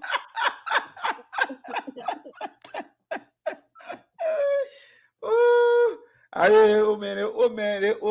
man. I'm not gonna start with procedure in America. Absolutely. And let us not always be thinking that we can mirror Liberia to America. There's no way we can do it. Because if you even look at a high school budget in my country, is more than my country budget, the whole country. Yep. Absolutely. And then you want to mirror Liberia into America, people will go big having Lenos payment. Like, Carry Lenos payment over there. They start putting your head. It's a maybe run from over there. Look, my kids' school budget are 20 times Liberian budget. Liberia should just be for Liberians, and Liberians know how to live among themselves. Yes, we can copy some good stuff out of the United States or out of other developed countries, but we cannot in any way compare ourselves with other countries in any manner and form. Let us just stick to what we're supposed to do as a people and as a country, and then the other one will fall in place. Look, I can always say to people, once we have good leaders, people who truly love the country, who are truly nationalistic and patriotic. There are many things in our country that will change without too many hurrying and pulling. Look, the evil ones are powerful. That's the reason why they have all that connection, that network. Oh yes, they do. To break that thing off is not easy, Mr. David. It takes a man with courage, and that's the reason why I give it to President Bouaka. President Bouaka has the political will. That's the reason why you saw the former interim government first lady, almost she was president. She went to South Beach. You saw Mary Brown went to South Beach. You know how many people went to South Beach? You ever do that on a previous regime? Anybody, any past government ever had a boss to do that? There were people who, Maswell Kimia was untouchable. But when President Bouaka ready for him, in less than 2 hours, you find yourself already in South Beach. We need people who have, that political will to institute things in our country so it can really affect the life of our Liberian people. And we continue to appeal to the legislature. And that's the reason why I get frustrated with Liberian. The area they say, okay, the fire air, they don't carry the fire there. The Liberian may get energy, the area is use our energy, they don't use our energy there. They see lawmakers where you to be putting pressure on to do the right thing. You're leading, they will collect you, they get you small packages for you to go protest. So that is what we call mispriority. People don't know exactly what they want. Young people are confused. And for you to sit down and think that everything that happens in our country will be in the hands of government, you're wasting your time. Because our parents did not sign contract with government before burning up. Like first thing you know. So your responsibility, that make people shifting responsibility too much. I make it today. You get too many people all over in our country there. People not planning properly. If you really plan yourself properly, you organize yourself in a way in which you will know that I have a future to fight for, and I will humble myself and go after what I want to go for. But let me just demystify the issue quickly, Amy, about this thing. Nothing has changed. On that particular cliche, we'll continue to blow hole in our argument until the people who say nothing has changed on the day that said will change. I don't know which are the chameleon they want to see. But a lot of good things happening in the country. No more donors are not crying on the central government again. Oh, you go into our reserve. Donors are not crying anymore. Today, Liberia has accelerated from the poorest country on a previous regime, where the 8th place, it has reduced. Poverty has reduced. It's minimal, but it has reduced as compared to previous regime. So also corruption, the government is fighting immensely. Today you see all kind of busting drugs. You see why that pink boy, what name, Boyma, JV Boyma, who is audio and his wife audio now with the president is all on social media training. when he accused the president of invading his privacy, and he escaped for a life in freedom, that freedom, but say on spoon talk and your bad muffin the government. The reason why he bad muffin the government because the government had clipped that wing. All of them went in freedom and start selling drugs, start importing drugs into Liberia. They clipped that wing now. We send some firearm men over there now. We bury that huge cascade and a barrel between we and Sierra Leone. Because every day you open your phone, you see men coming from Sierra Leone, women, not only men, women, children crossing all over with drugs to bring it in our country. And our boy man is supporting that thing from Sierra Leone. So that was the whole cartel. It make all of them angry now. You sit down on spoon and be speaking Creole. Like basically you're too tired. Let's be talking, you're too tired. But we'll make sure that a particular trust issue, we'll put it to bay. And that's the reason why the Liberian people see in the earlier statement, they say, even if you say that in wheelchair, say, we'll make you president. Because it was the divine prophecy of God that or Joseph will be president and he will lead Liberia on a prosperous path. Look, everything will happen, but we're not happen over the 2 years. The overhead bridge will finish by 2027. We'll be discussing something different.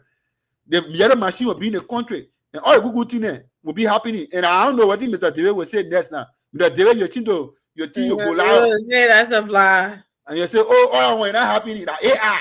Yeah, that AI yellow machine. That AI bosses will come in the country. But it will be happy. Now my good friend Amani here is a sedition. He's a sedition. Today he ha. When Amani now want for you to identify as sedition, he say you're a strategist. Yeah, we already know that be strategizing. But we are coming back to power. And how you run over and say we're strategizing, we can come out. That be lying. But all right, good show. Gentlemen, let's share the show. What the time limit? What's the time limit? I always share the show on my page. So I want you to share the show and share it to other group chat. I share it to about 10 different group chat already. So if you come across the show, all you can do to support the platform, just share it and leave a comment. And that's it. I'll get back to you, Emmy. Thank you for the show. Thank you, you guys. Thank you so much for the sacrifices. Me close. I'll close here. You finish closing, my man. Where? I'll close here. What do you want to close on? I'll close here. Close. Go ahead. But why I'll be brief. I'll be short. I have Mr. David. You're talking about the lawmaker using Terlink. These are law and procedures that lawmakers going to session, they cannot be delayed for the session. So they don't mean that. Where's the third lane? Where's the third lane? I don't know that he said the telling, so I'm trying to tell him. So they don't mean that they're breaking the law. It's a sidewalk. The sidewalk. They're not breaking any law, and that doesn't mean that it's a bad ordinary law. Liberian should break the law or shouldn't follow the law or should disobey the law. You shouldn't say that because lawmaker going to work, they put sharing on. Everywhere have courtesy, right? And to my brother, family talks about how they call about K2 budget and other stuff. You cannot compare countries, right? Because something in politics is called comparative analysis. You can compare any country, you can compare any political system, right? So the United States, right? The United States have one of the higher budget, like you said, right? But the lawmakers, right? The lawmakers are not making what our lawmakers are making in Liberia, right?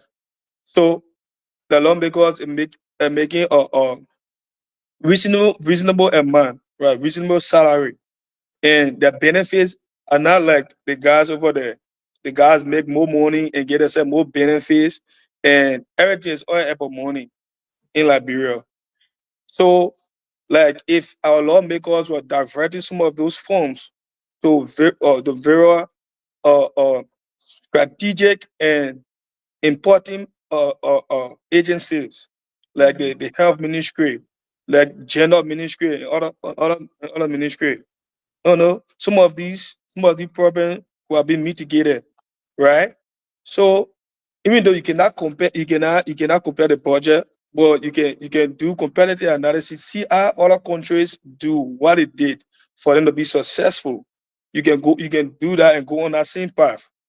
in America here, right? People go into government to serve, to use that as the let's say job security or like you getting a let's say like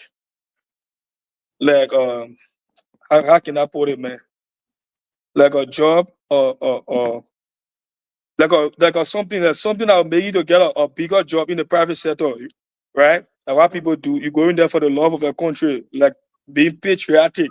That's why you go into work in government, but not for money and not to enrich yourself and not to steal. But for our country, everybody want to be lawmaker because they know that they become lawmaker, they can feast on national budget. And let me conclude. I know everybody here have their favorite political party, right? But what we see, right? What is right, we should say it. Even though you are a new base, you are a sedition, if the party government do something that is right, something that is applaudable, we should applaud them. If we are in opposition and we're in a really position, if the government do something that is not right, also you should hold their feet to the fire. That's why we're on this platform to consult our people and to see how best we can provide the necessary information for our people in our government. I heard Amy talking the last time that from the platform, right, the government react to certain topics, certain situation, topic we brought on this platform. She discussed it and the government reacted to it. So people watch the platform. So we shouldn't just be, unipartisan or sentimental, but we should be objective. Thank you. No problem. Thank you, everyone. Thank you for coming today. Yeah. Emmy is busy right now. So that's why I'm doing two things at the same time. But thank you guys for being here. Guys, continue to share the show. Like Formula said, share the show. Sharing is caring. And since you're so shy to come on, our job is to sit here and talk, and you do the rest, right? You share, you support. And I always say this thing with Liberian people not supporting each other and not supporting whenever they see something good going. It got to be my cause or somebody got sitting with somebody talking or somebody's child before they come and start sharing and start caring. We need to break away from those habits. If we are holding people accountable for not doing the right thing, you yourself, you're doing something wrong. You got to break away from that. All of that. I don't know if it's the generational curse or it's the stigma or it's the what else can I call it? Stereotyping or whatever. We got to, break that yoke. And let's start from here. Why don't we start from here, right? Let's do that. Share the show, continue to like, continue the comments, and we will see you guys willing tomorrow. Have a great night and good night. Good night.